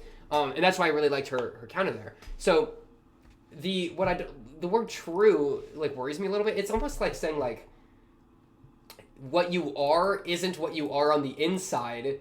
It's what you truly are, what is you in reality, isn't how you view yourself. It isn't your perception. It's the mannerisms and behavioral patterns that you push out. Where my counter would be, these are both true. Because your entire self is just, you know what I mean? Like, they all are taking credit for the same amount, right? You can't have... I just don't like true because it diminishes the inner self in this arrangement, right? Because true is just such a strong word. You know what I'm saying? So, I think the way we naturally act doesn't always reflect who we are on the inside, but our true self... Like, this is a really interesting line. But our true self and our inner self are both accurate depictions of us, despite the fact that they're not the same. Like, I like this. That's the funny thing. I think we probably agree consequentially in a lot of ways, but the words we're using to get there is perhaps where we're disagreeing. I think that's maybe what's going on, which is kind of funny, right? The way we naturally act doesn't always reflect who we are on the inside. And this is what I would have to disagree with. I would have to disagree with this. Mostly because of the word naturally, right? The way we naturally act is based on our nature, which is who we are on the inside. That's what I would say, right? I would almost even say that every action you do reflects who you are on the inside, right? And so, in that case, your true self and your inner self are the same thing. I just don't like dividing it. My thing is, bro, I already feel divided enough as a human. Shout out Tsubasa Tiger for that, right? That's why Tsubasa Tiger got me so good. I already feel divided enough as a human that I just give everything full rights and I don't divide anything anymore. The Bake ED is playing. Oh my goodness, it's cooking. Yeah, so that's kind of my mentality there. Though I do appreciate the take. Bringing in the trans position is, I think, a really interesting way to deal with that. I would just say that both is true, right? that it is the case that they have those masculine mannerisms if they have those masculine mannerisms. It is also the case that they view themselves as female if they view themselves as female. But giving one priority over the other as reflective of their self and or being is where I would have I would start to pause. But yeah, maybe you don't even mean to use those words in the way that I'm using them. I'm brain rotted, so bet. Okay. I love the Valentine's thing. And the novel Ononoki recommends to the viewer to read the short story Princess Beauty. For more context, it came out just before Zoku was released. During the movie screening, it was given to the audience too. You can read. That is so sick. Oh wait, I never read. What? I don't know what this is, but that is so cool that it was given to the audience. Hibike but feet bet. The other ones did not have replies. Okay, let's read this. It's interesting that the reflection hypothesis Black Honokawa about. It's interesting that the reflection hypothesis Black Honokawa is the one that's causing the most head scratching here, and Kombaru the least. When for me it was the other way around. Honokawa's thing to me was the most clearly correct, but Kombaru having that kind of resentment still didn't fit my read of the character. I don't think there's ever been any evidence to suggest that really. I mean, for my thing with and I kind of said this, but it was the Rainy Devil's Paw that I was like, yeah, I can see there being something here, but that's good. Yeah, I mean, for sure she still needs time to fully get over how things are solved, but that manifesting as the Rainy Devil seems like a stretch. Instead of resentment, I see her having a lot of regret, which I can't associate with the Rainy Devil. Yeah, I think that's fair. I think that's totally fair. A fair read of her character. Yeah. It's funny because like it really was the case that like we're getting information, and so I'm just kind of like I'm rolling over with a lot of it of like I guess that's the case. You know, it's like okay, I guess it makes enough sense that I won't fight it. Was like a lot of the mentality for a lot of the subconscious character ideas. Honokawa's though was like clearly enough that I was like I can't stand by this, right? So this alternate perspective on Kombaru, I think is pretty fair. I'm trying to think like how much has she gotten over her resentment? I'm trying to think back to her conversation with Shinobu, you know. It like I kind of like that this idea of it manifesting as regret. I quite like the part of which I can't associate with the Rainy Devil. Yeah, I don't know. It's like one of those. It's like the 5 stages of mourning or whatever, right? Anger or whatever, like bargaining anger or whatever. Yeah, but I think that's interesting. Right? At least we, in some level, we were both having the same thing, but it was just with different characters. So that's funny. Hanakawa, on the other hand, created and integrated Black Hanakawa. It was always her, and the resolution was that she accepted it being her. So yeah, of course, that her other side, it never went away. Yeah, and then as I said a couple of times, right? It's very. She stopped repressing them. It being a sentence on her, or it being a thing on her subconscious, to me is repression, which is why that it made no sense to me. But I've said that a few times. So,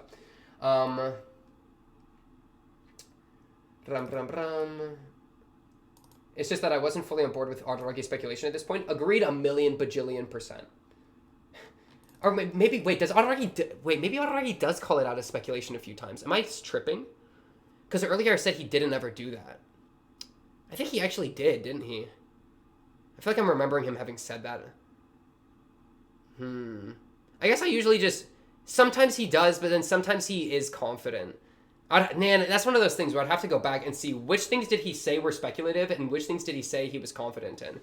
Because if he said things were speculative in some areas and then I had contention with that, then it's like, well, no, I should have just seen it as more speculative. But if he was confident about things and then I had contention with that, which I'm pretty sure happened at least once, then that I think is fair because he was wrong. So, I don't know. Let's see. Everyone who gets close to me ends up wanting to die is pretty understandable coming from Shinobu. This is so actually true. That's actually so true. Both people she's had relationships with have tried, failed, and succeeded committing suicide after meeting her. Yeah. Yeah. So it being her like aura from both Seishiro and Araragi makes a lot of sense. In retrospect now with episode 6 under our belt, it being like the regret, it could be like she regrets how much people, how the influence she has on people driving them to suicide. It's like, yeah, I wouldn't be too happy about that either if it were me. So that's kind of funny. Ononoki is making him look worse than he actually is. She's enjoying confusing and distracting him with contradictions that may not be true, as he does to himself. It reflects his concerns about being imperfect, that he tries to overcompensate for it by playing into it. Yeah, like the whole thing about discussing about how like, oh, You know, Mirror Araragi kept touching me, or whatever she says. Same with Tsukiki, the monster stuff who seemingly hasn't changed. Playful abuse. Why can't you ever do as you're told? Has some rather dark implications, considering the last major instance with Gon telling him to kill himself. Yeah. Yeah. Why couldn't it be me? Why didn't you do what your monster stuff wanted to love or suicide? This line is pretty crazy. Especially this one is crazy. Because this is the one that I think has the least steps to reach the conclusion, bro. Why can't you ever do as you're told? And he was told to kill Ogi, right? Very explicitly. And then you could maybe try to get a deeper read of what Gon wanted there about actually wanting more to die. But at least killing Ogi, right? Like, he went against the instructions he was given. So the line of why can't you ever do as you're told is kind of... That do kind of hit, actually, for sure. His comparison of Ogi to the rainy devil in Black Monogatari highlights the complexity of Ogi. This is not an externalization of a part of him, but his entire self. Too large in scale to comprehend, since reflections are always blurry. Whoa. That's something to think about. As I said before, you can't integrate something that's the size of your current self. You would have to displace your current self entirely. And then we kind of see this with episode 5, right? Is he becoming his true self? Does he have no choice but to become Ogi? Huh. She's not the externalization of a part of him, but his entire self, too large in scale to comprehend.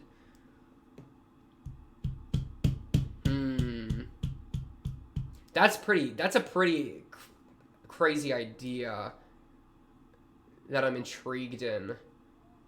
His entire self. Huh. That got me rethinking and recontextualizing in a way that I don't think I can productively illustrate right now.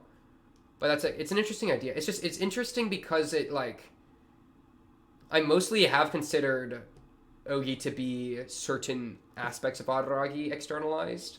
But yeah, it being made his reflection does give it a level of scale. Well, I don't know. That's something I'll have to think about. That is definitely something I'll have to think about. How many episodes am I in? Oh my goodness, I'm on episode 4. I got 2 more of these hoes, bro. This is like, we just keep going, bro. It reminds me of my, Mushoku Tensei post-season 1, pre-season 2. Yeah, that was 4 hours long, bro, where I was just going and I had a whiteboard, bro. Yeah, that was a time. Okay, that's interesting. This is too much to get into, but you pretty much have to read all the dialogue with your meta brain switch flipped on. Very true. Yeah, very true. It is something you switch on for sure. It's all not only reflected in the situation, but Araragi's life and how he views it as well. This is a general thing, of course, but it's even more true for this arc, and especially true for this episode, considering what Ogi has been doing, considering himself as a disaster for the people around him makes perfect sense. In some sense, it's the meta-narrative getting dragged into the narrative. Hence why Araragi questioned his writing. Ooh, I like that line. As he's becoming more conscious of what he has been subconscious looked away from until now, all his views are subjected to questioning. Oh, yeah. Oh, I agree. Oh, yeah. Oh, yeah, you've opened Pandora's box, haven't you, Araragi? And in doing so, it makes you have to recontextualize. You're like, oh, shoot. I actually have to accept Ogi? What does that mean for everything? What does that mean for me? What does that mean for reality, huh? Because if I start questioning myself, then I'm questioning reality because I use the self to maneuver within reality. If I start questioning reality, then that can lead to questioning the self because your self is the tool you use for reality. So if you question reality, then you have to question the tool that does the questioning, bro. Brain rot. We're there. Yeah, 100%. And that being, like, Araragi having, like, a meta-critique of his writing there as a way to illustrate that, like, apprehension, that questioning, etc. I think I quite like that, right? Yeah, because the questioning the writing thing was really a gimmick they kept going in on, bro. They had, like, a 3rd time's the charm for that one. Comedy comes in 3 kind of thing. Yeah. Man... the metatextual versus the textual go crazy, I'm not gonna lie. This music is so weird. Fuki Damari? What are you talking about? Alright. Dead by Daylight mentioned. I did reply to this because I saw it after I finished my you can see I responded to it. Yeah, dude, why do they keep buffing Huntress? the latest PR or the latest PB, they buffed Huntress, bro. Like, excuse me? The Unknown go crazy, though. Can we talk about that? I've been on a little Dead by Daylight kick recently. Oh, yeah, Ice has been catching up recently, and that's fun. Aw, this is so sweet. Just started watching your vids last week. Really love the way you view and analyze everything you watch. Your channel's so underrated. You're so real for that, Gabriel Garcia. You are so real for that, bro. I've been saying, I'm sick of being underrated, bro. Actually, I agree. I am underrated. I'd agree with that. This number is too small. Give me more, please. Give me more. 4K like the TV? No, I need 40K like the freaking diamonds on my neck. Bet. Alright. Dio pose reference is true. I actually, somebody in the Discord pointed that to me later. Clockwork Orange reference is also true. I only noticed it later. That's funny. I haven't seen either of these. I haven't seen JoJo's nor Clockwork Orange. Okay, let's go top to bottom. The fact that he celebrate the 2 Ogi thing, even though it's not confirmed at all, is so funny to me for some reason. Even though I disagree with comments half the time, they're really useful to give him pointers and clues without spoiling him. Also realize he isn't built for the street. LMAO, without comments, he's cooked. Alright, well, I disagree with you entirely, as I think I've made it very clear. Yeah. I am built for these streets, and I don't need the comments. Bet. I don't remember what I said this episode that provokes this. I think I was kind of playing with that. But didn't I do that? Didn't I? I think I said something in a playful way, right? I wasn't being like dead serious. Where I was like, low key, that 2 Ogi thing kind of makes sense. I think I kind of said something like that, where I was like, the theory from before, I'm kind of like, okay, like it kind of applies here, which I would still maintain that not the conclusion, but the roots of the theory, right? The reasons that I went there, a lot of those reasons ended up having a lot of value and ended up coming back in different ways, right? Especially shout out Koyomi Bath. I think it was Koyomi Bath. The Koyomi episode that I was referencing when I was making those, right? Wait, let me literally... Or maybe it was probably episode 2. What was your comment on episode 2? This one, you had the washed comment. Did you have another one? Bro did not cook. No, you weren't the same one. Somebody said something that's really funny and celebrate the 2 everything is not confirmed at all. Pointers and clues without spoiling him. Yeah, like I disagree with that. I don't like being. You know what? I don't like being talked to that way. Bet. There was something that I wanted to bring back up.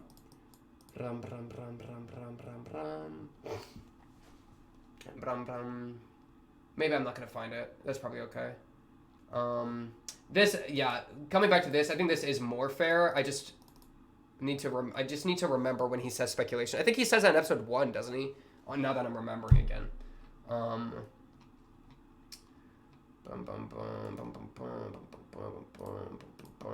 The music space. Because yeah, celebrate I think this statement to me makes me think that the 2 Ogi thing, people, or at least in this instance, didn't understand a lot of what I was going for there, which is either the fault of the person or me for not expressing it clearly, which could have definitely been the case. Because your boy was definitely going very train of thought. That's pretty much how I function. So perhaps I didn't explain it well, but yeah, I hate, if there was a timestamp here, I could respond a lot better. Without a timestamp, I'm just going to smack the comment and keep moving. Because I can't respond in a more productive way, but is what it is. This is funny. Because they do what is that show called? To be a millionaire or whatever. Fun fact: the desk where Ogi is sitting is Sodachi's desk. Really? Ooh. A little furthering that Ogi Sodachi connection. I kind of like it. Cause Ogi's Ogi's at the end sitting here. Bro, and back to the movie thing. This is a perfect example of this arc working in an episodic form. It works so well in an episodic form. It literally ends perfectly the same way that Ogi Dark 2x6 ends, right? Where it ends with the dramatic stare down of Araragi to Ogi. The ending is timed perfectly. That is timed so well that it feels intentional. So I totally like it. This is a perfect example of the episodic thing working for me. I don't know what that is. Princess Rola? Araragi cross-dress arc win. Fun fact, I did somewhat consider delaying the final episode so I could make an Ogi cosplay, but I didn't do it because it would take too long. I didn't want to delay the episode a week or two when this arc, people have already been complaining about it being slow. A lot of people were complaining about it being slow, right? The reactions are coming out slowly. So to just delay it more to do a bit about being an Ogi thing, I was like, it's not worth it. It's fine. But that's okay. That are gonna blow your mind. We're changing it each time. I think we're changing it here. The thumbnail. Thank you. This thumbnail, I think I pointed it out, which is why you say it, but this thumbnail, you can't really see it. Let me see if I can do it this way. Oh, that's funny. You can, I think, see some of my subscriptions there.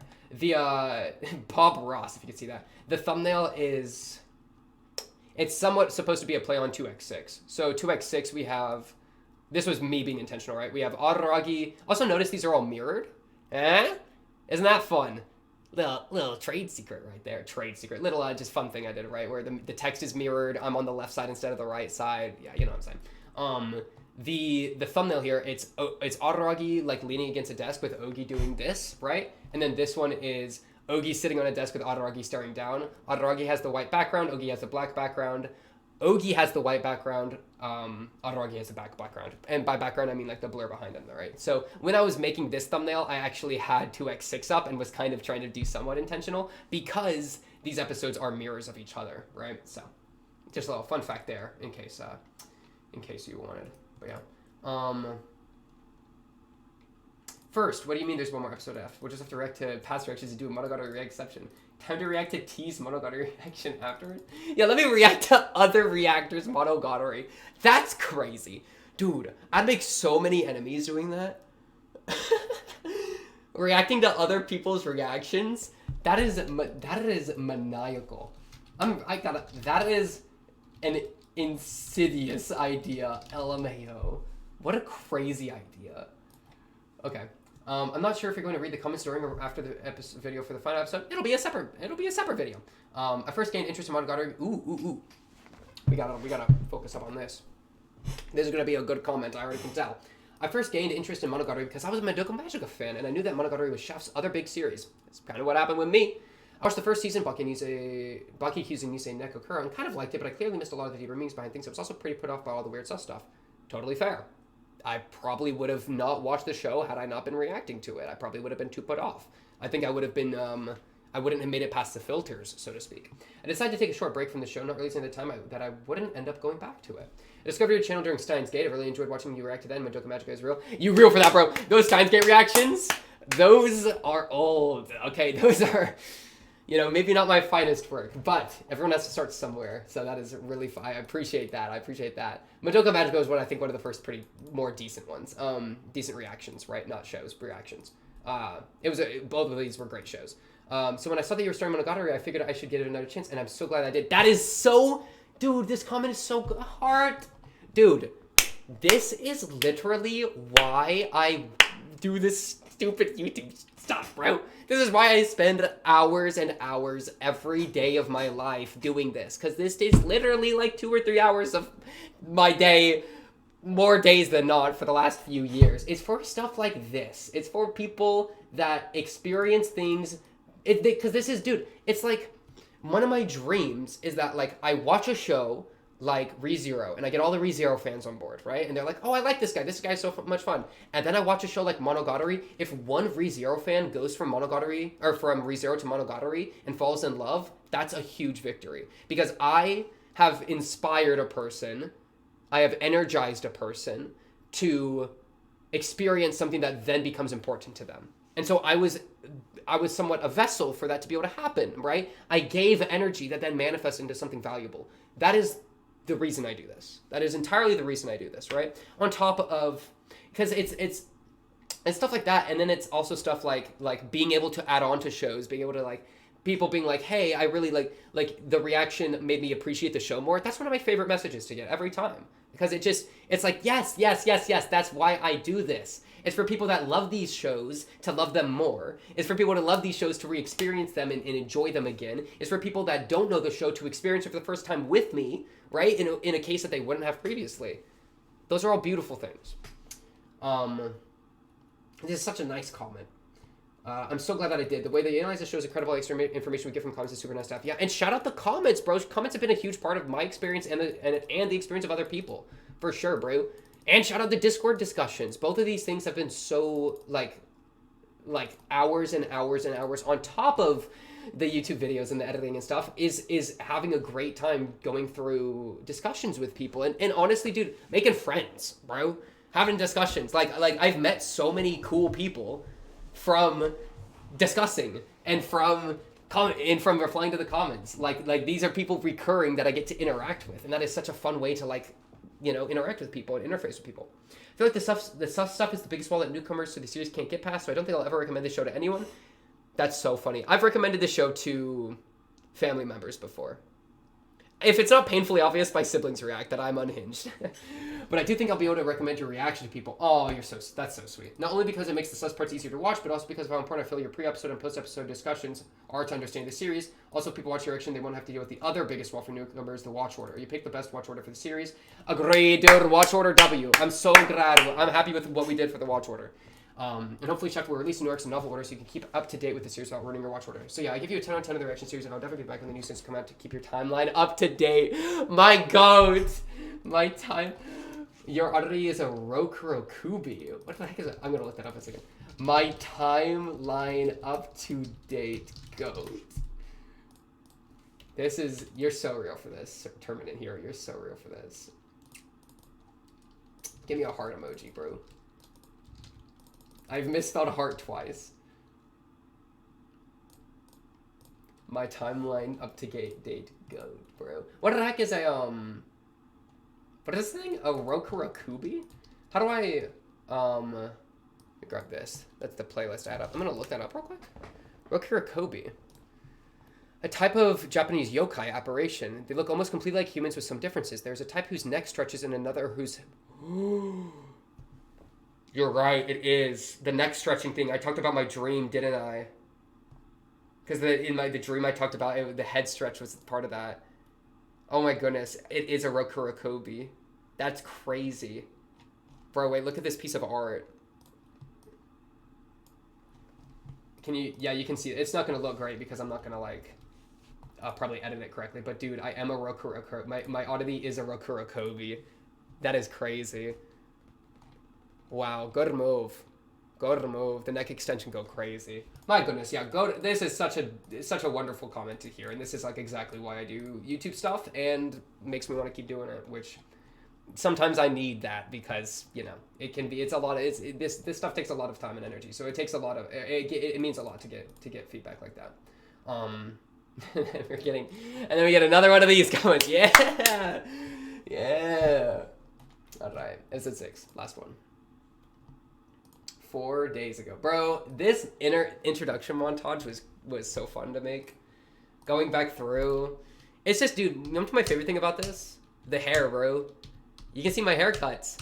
The progression of time goes crazy, man. You see it getting longer and longer. Flipped up. Growing down the neck. Cut again. Growing longer. There's a big jump here. That's probably like a month or two jump, and then to the current day, bro. Yo, bro, that's crazy. Yeah, I was really happy to make that. But yeah, okay. 32 comments. This could be our last one here.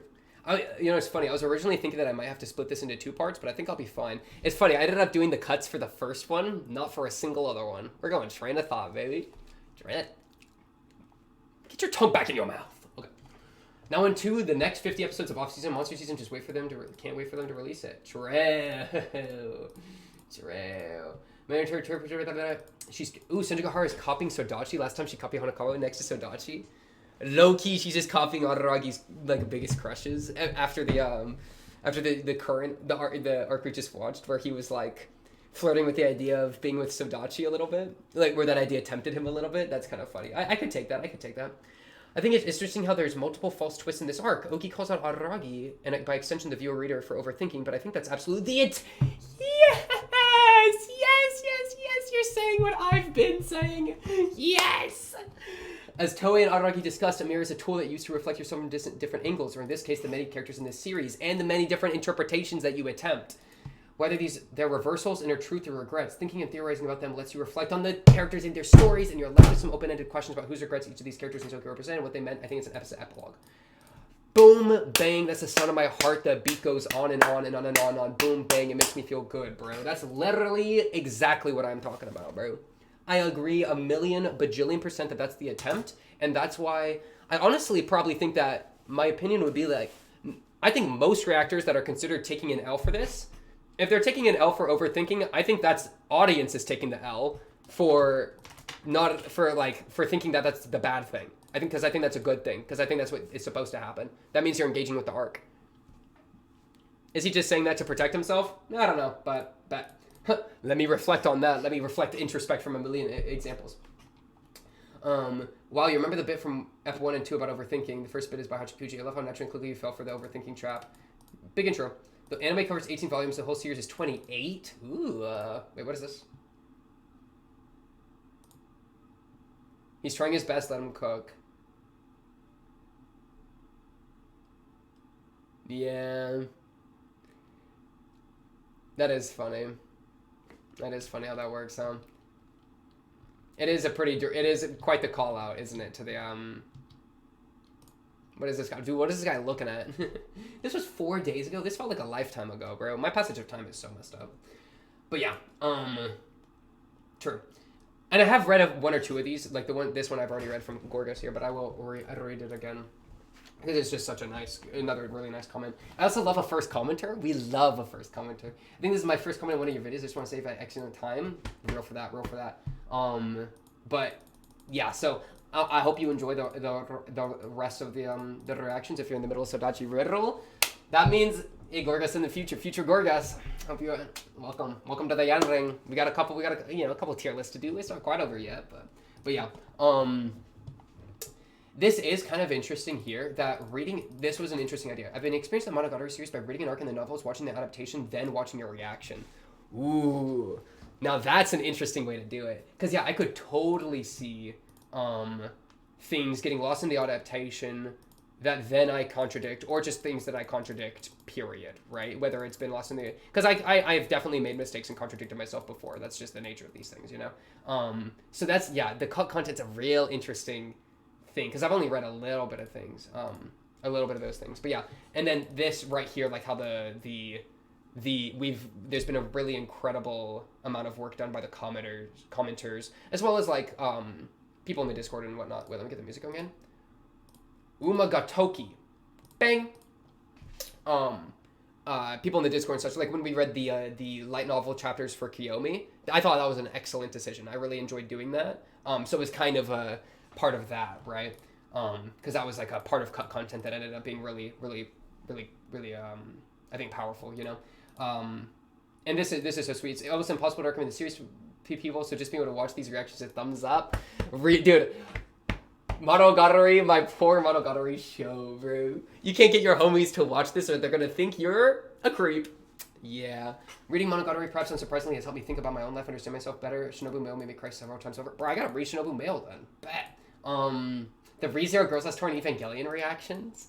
Monogatari, the ReZero web light novel, and Girls Last Tour manga. Have you read it? Or three favorite things later. Bro, okay, ReZero reactions, thumbs up, go ahead. Girls Last Tour reactions, those are probably pretty good. That was a really very fun show. Evangelion reactions, bro, Evangelion was the first thing I reacted to. I don't know. I'm not gonna lie, your boy's probably not that good at reacting. You know what I mean? I wouldn't, yeah. Listen, we've all grown in the last 30 or so years. Man, I've been doing this for so long. Passage of time. We're all gonna die one day. It's okay. I actually haven't read the Girls Last Tour manga because I suck. I really need to. That's one of the things, bro. Yeah, I know I need to. I won't comment on that because I don't want to like spoil. But yeah, the anime was great. I really enjoyed my watch of the anime, and I do need to read the manga. My problem I think with reading the manga is I ran into a paralysis where I was like, I wanted to do it as a reaction, but then I didn't want to do a manga reaction because it sounded hard, and so I just didn't ever do it. You know what I mean? But I just need to rewatch some of the episodes and then watch the manga or read the manga, right? Which I definitely would have to rewatch some episodes to get back in the headspace, you know. But yeah. You're so real. You're not oversharing. You're super real for that. And yeah, uniform swapped. Ubi got me feeling some kind of way. I don't blame you for that. I do not blame you with that. Also true. Also super true. But yeah, I really appreciate the comment. Monogatari is a show with 2 perfect endings, but still hasn't finished yet. Real. That's true. Just want to say you somehow took my favorite show and made me love it 4 times more. These reactions have been such a joy to watch over the last year. Vueko, my beloved. Vueko, my beloved. That is so sweet. That's exactly the goal, man. That's exactly the goal. Not used to voiceover pink. I thought my tablet was freaking out and audio was delayed or something. That is funny. This was a journey. I really like seeing others enjoy Monogatari, especially when they get so analytic about complete it. I wonder what will be up next. Maybe another long show, maybe another show with some Revive, or another Shaft or Nisio-san anime. I don't know. We're probably going to pull it. But listen, we got a lot of shows ending right about now, so we got a lot of new shows we got to replace with. We got, this show is ending. We finished it. We're doing the post stuff right now. Kaguya, we're pretty close to ending. We got like a few more episodes, you know. Has Been Hotel, finishing up, like, I'm honestly going to watch it probably tomorrow or the next day. I'm going to watch the final episode, and then that's got a tier list, and then that's over. Like, and then Frieren, bro, literally everything's ending right now. So we're going to have a new era on the channel. The better era, okay? This era's been acceptable. We need a better one, though. Up and up. Always up and up. Never be satisfied. Never, ever be happy. You should always be sad. Okay, I'm fine. But yeah. Oh my goodness, you're so welcome, my good Crescent. You're so welcome. You're so real for that. You're so sweet. People are too sweet. Dude, this one is so sweet, man. Because it's the last one, so people are like, it's like, oh my goodness, it's heartfelt, bro. I was even saying that at the beginning, man. Yeah, okay. Thanks for all the... Whoop, wait. I'm like a baby, you have to burp me, bro. Thanks for all the Monogatari reactions. It's crazy I keep watching reactions to the series. And sort of poetic, my HDD, which all my Monogatari... Oh, wait. And sort of poetic, my HDD hard drive, right, with all my Monogatari videos dies the day after I use it to watch along with you for the last episode of Zoku. I held on till you finish the series. What? Wait, why would that happen? That is so sad. It also took out like 70% of my installed Steam games. Even though my computer still works fine, it feels weird. I'm missing 1.8 terabytes of storage space, and it feels like someone took it from me. My lord. I mean, at least it was patient. At least whatever like demon cursed you was like, I'll let you finish your thing, Top G, and then I'm a... My goodness. It's actually so sad. Zoku always felt like a satisfying ending to the story, even if they didn't have to adapt any more than this. I could see, yeah, totally, for sure. But hey, now more Monogatari is on the way to look forward to. Hope to have more reactions when it rolls around. You know it. Oh, you know we're going to be on that, right? Oh, we are going to be on that so fast. 100%. It's going to be wonderful. It's going to be wonderful. 1,000,000%. What a journey. Truly a blast to experience my favorite series the last 13 to 14 months with you. It's been, dude, it's been, bro. It's been so long, man. And not just re-experience, but also get more depth goodness out of it. Look at the things completely differently, appreciate even more. Now you've officially my favorite Monogatari reactor. Real for that. So glad there will be more Monogatari in the future, and so as your reactions to it. Now you have a whole year to read the books, maybe, and myself still have yet to read all that's been translated, but definitely plan on reading up. Tier lists and maybe Zoku's. Yup. We're in the middle of it. Definitely doing those for sure. Also, like, audio commentaries is an idea, but those are probably going to be more sporadic, because I do want to start up, like, a brand new show, but, like, I'd be totally, like, I'm totally down with keeping the spirit of Monogatari alive, you know, for a while, you know what I'm saying? But yeah, that's very sweet. Ogi has always been a girl. She wore Araragi's uniform to troll men the end of Kisu. Hana starts as the first day of the new semester, and Ogi continued to wear Araragi's uniform because of her mischievous nature to troll Kombaru. Is that really the only reason we could say here? The thing with, like, Ogi had always been a girl. Bro, you know what's crazy? I was thinking about this the other day. Oh my goodness, this music is freaking tripping me out. There was like the shot where they're looking at each other. It's like, it's kind of hard to tell exactly. Like Ogi's very androgynous to me. Honestly, dude, I'm about to bring up the craziest point. This is the unhinged point. All right, ready? I have an unhinged point for you. Remember the scene where Ogi flashes Araragi, and we don't actually get to see what's underneath the panties? What is Ogi's real gender? I don't know. Like, you know what I'm saying? Like, it's those kind of things that make me kind of like, yes, Ogi has always been a girl. I think that's fair to say. But I also, like, I have enough, like, a little bit of there's like a hint of ambiguity that is like a fun spice, a fun flavoring to put on top of Ogi's character.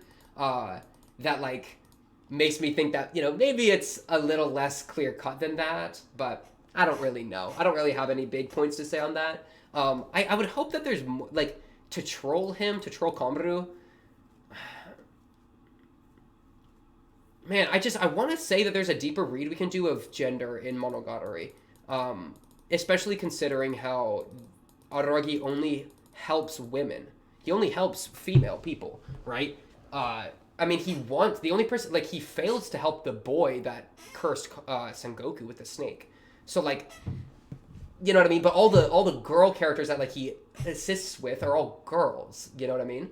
There's no boy that he's helping to assist with, and the one that he like somewhat thinks about, he doesn't, and then it ends up biting him in the booty, or like yeah, or like biting. Or that's the one that goes for Kaiki, right? So either way though, there's like that, and then like Araragi's dad never gets shown, but Araragi's mom does. The balancer specialist people, like those have dudes. Those are the only like dude characters we get in the show. The only male characters we get in the show are like either villainous or like the spiritual like the balancer people, the specialists. Villainous being dramaturgy episode, etc. So like there's some, I want to say there's something there, right, where Araragi has an opinion on gender that makes Ogi being a girl or looking like a dude have deeper meaning. And that's been back in my mind the entire show, right? So yeah, I don't really have like a spot to go with that. I would just say that I would hope there's more we can read into than just Chatrol. You know what I'm saying? But yeah, huge thank you and congrats for reading this behemoth, the ending of this behemoth reaction series. We made it. We did make it, dude. I didn't think I was going to make it a few times in there, but we did. Really been carrying my monogatari craving for more than a year. Really how close you get with the characters. It's been interesting, even when you completely miss the point. Somehow it was in the spirit of. Yes, that's what exactly. Bing, exactly. It's been interesting, even when you completely miss the point. Somehow it was in the spirit of the show. That's what I've. Yes. That's why I love this show so much. Is that like to get it wrong is to get it right, bro. Oh my goodness, it's beautiful. The only regret left is not actively participating in discussions. Looking forward to the continuation in the future. Hey, it's not ever too late. It's not ever too late, bro. The Discord, the Monogatari channel has the most messages out of any channel we got, right? By like a lot. A lot of yapping to be had, and a lot of people that would love talking about the show, but and arcs to come, you know. So never too late to participate in Monogatari discussions. But came for the reactions, stayed for the in-depth discussions. Bro's now up there with the goats, T-Boo and Flaming Shark. You're real for that, Rearboo. Shout out T-Boo and Flaming Shark. I haven't really watched much of either of them, but I know that a lot of people like them, and I will take people's word for it and give them my approval.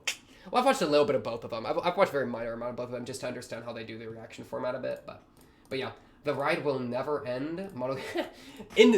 Guys, we're doing Bake 1 rewatch next week. All right, let's calm down.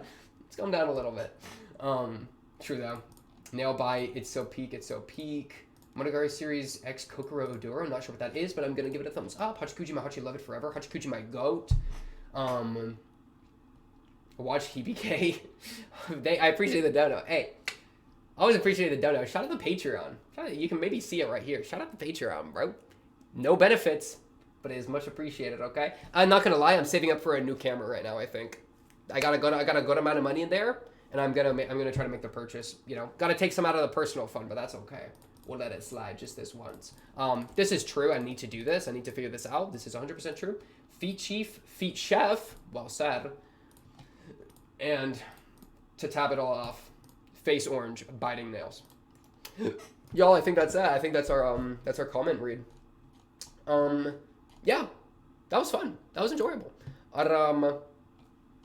Hopefully that wasn't too aggressive. I'm not like mad at anybody. I definitely disagree with a few people here or there, as I hopefully made clear. But disagreements very rarely for me come to a point. You would have to disagree with some very specific things to get me actually upset at you. So nothing but love for people that are trying to understand the show, tear apart the show, be wrong, be right, that whole mess. I mean, that's on what I'm doing too, right? So there's, disagreement isn't I hate you, you're wrong. It's I disagree with you, let's talk about it, right? That's always what it is. So I've appreciated that. Well, there, maybe there were a few in the episode too that were a bit like maybe peeved me a little bit, but I'll let it slide. Just this once. But yeah, I think that's gonna do it for this one. Our comment extravaganza for Monogatari. We made it 45 tracks in to the OST. That was quite very exciting. But yeah, honestly, y'all, that's gonna do it for this one. Episode comments review of Zoku Owarimonogatari. Lots to think about. Lots to continue with. We're going on to the tier list. I'm not sure which tier list I'm going to do next, but I'm going to do them weekly every Saturday is the plan. Now I've said it out loud, so I'm kind of bound by it. Oopsies. So those should be exciting. There is still more thinking to be done with this arc specifically. I sadly don't really have the ability to look back on it as much as I get to look back on the other ones. Because, I've recontextualized freaking Tsubasa Tiger a million times. I've recontextualized Koyomi Monogatari a billion times, right? Like these different things. And since this is the last one, I don't have future arcs that I can like then look back on it. But that is to say that the thinking isn't done for this arc. There's still, I think, a lot of ways to twist it around to make it make sense. Make it make sense. Make it make sense. Make it make sense. But yeah. That's all I got for this one. Episode 6. Comments. Whoa. Of Zoku. Owarimonogatari. Of course. If you like this episode and this series, which hopefully if you've made it this far, you do. I would really hope so. It really does mean the world to like the video, to subscribe, to share with other people that you think would like the series, other Monogatari fans, because it's a struggle out here sometimes, Your boy likes getting views. Your boys love spreading the love. And so that really means a lot to get me there. But until then, until the next episode, which should be one of our beautiful tier lists, that's all I got for tonight. I will be seeing you on the next episode. Let's go tonight. I'll be seeing you on to the next.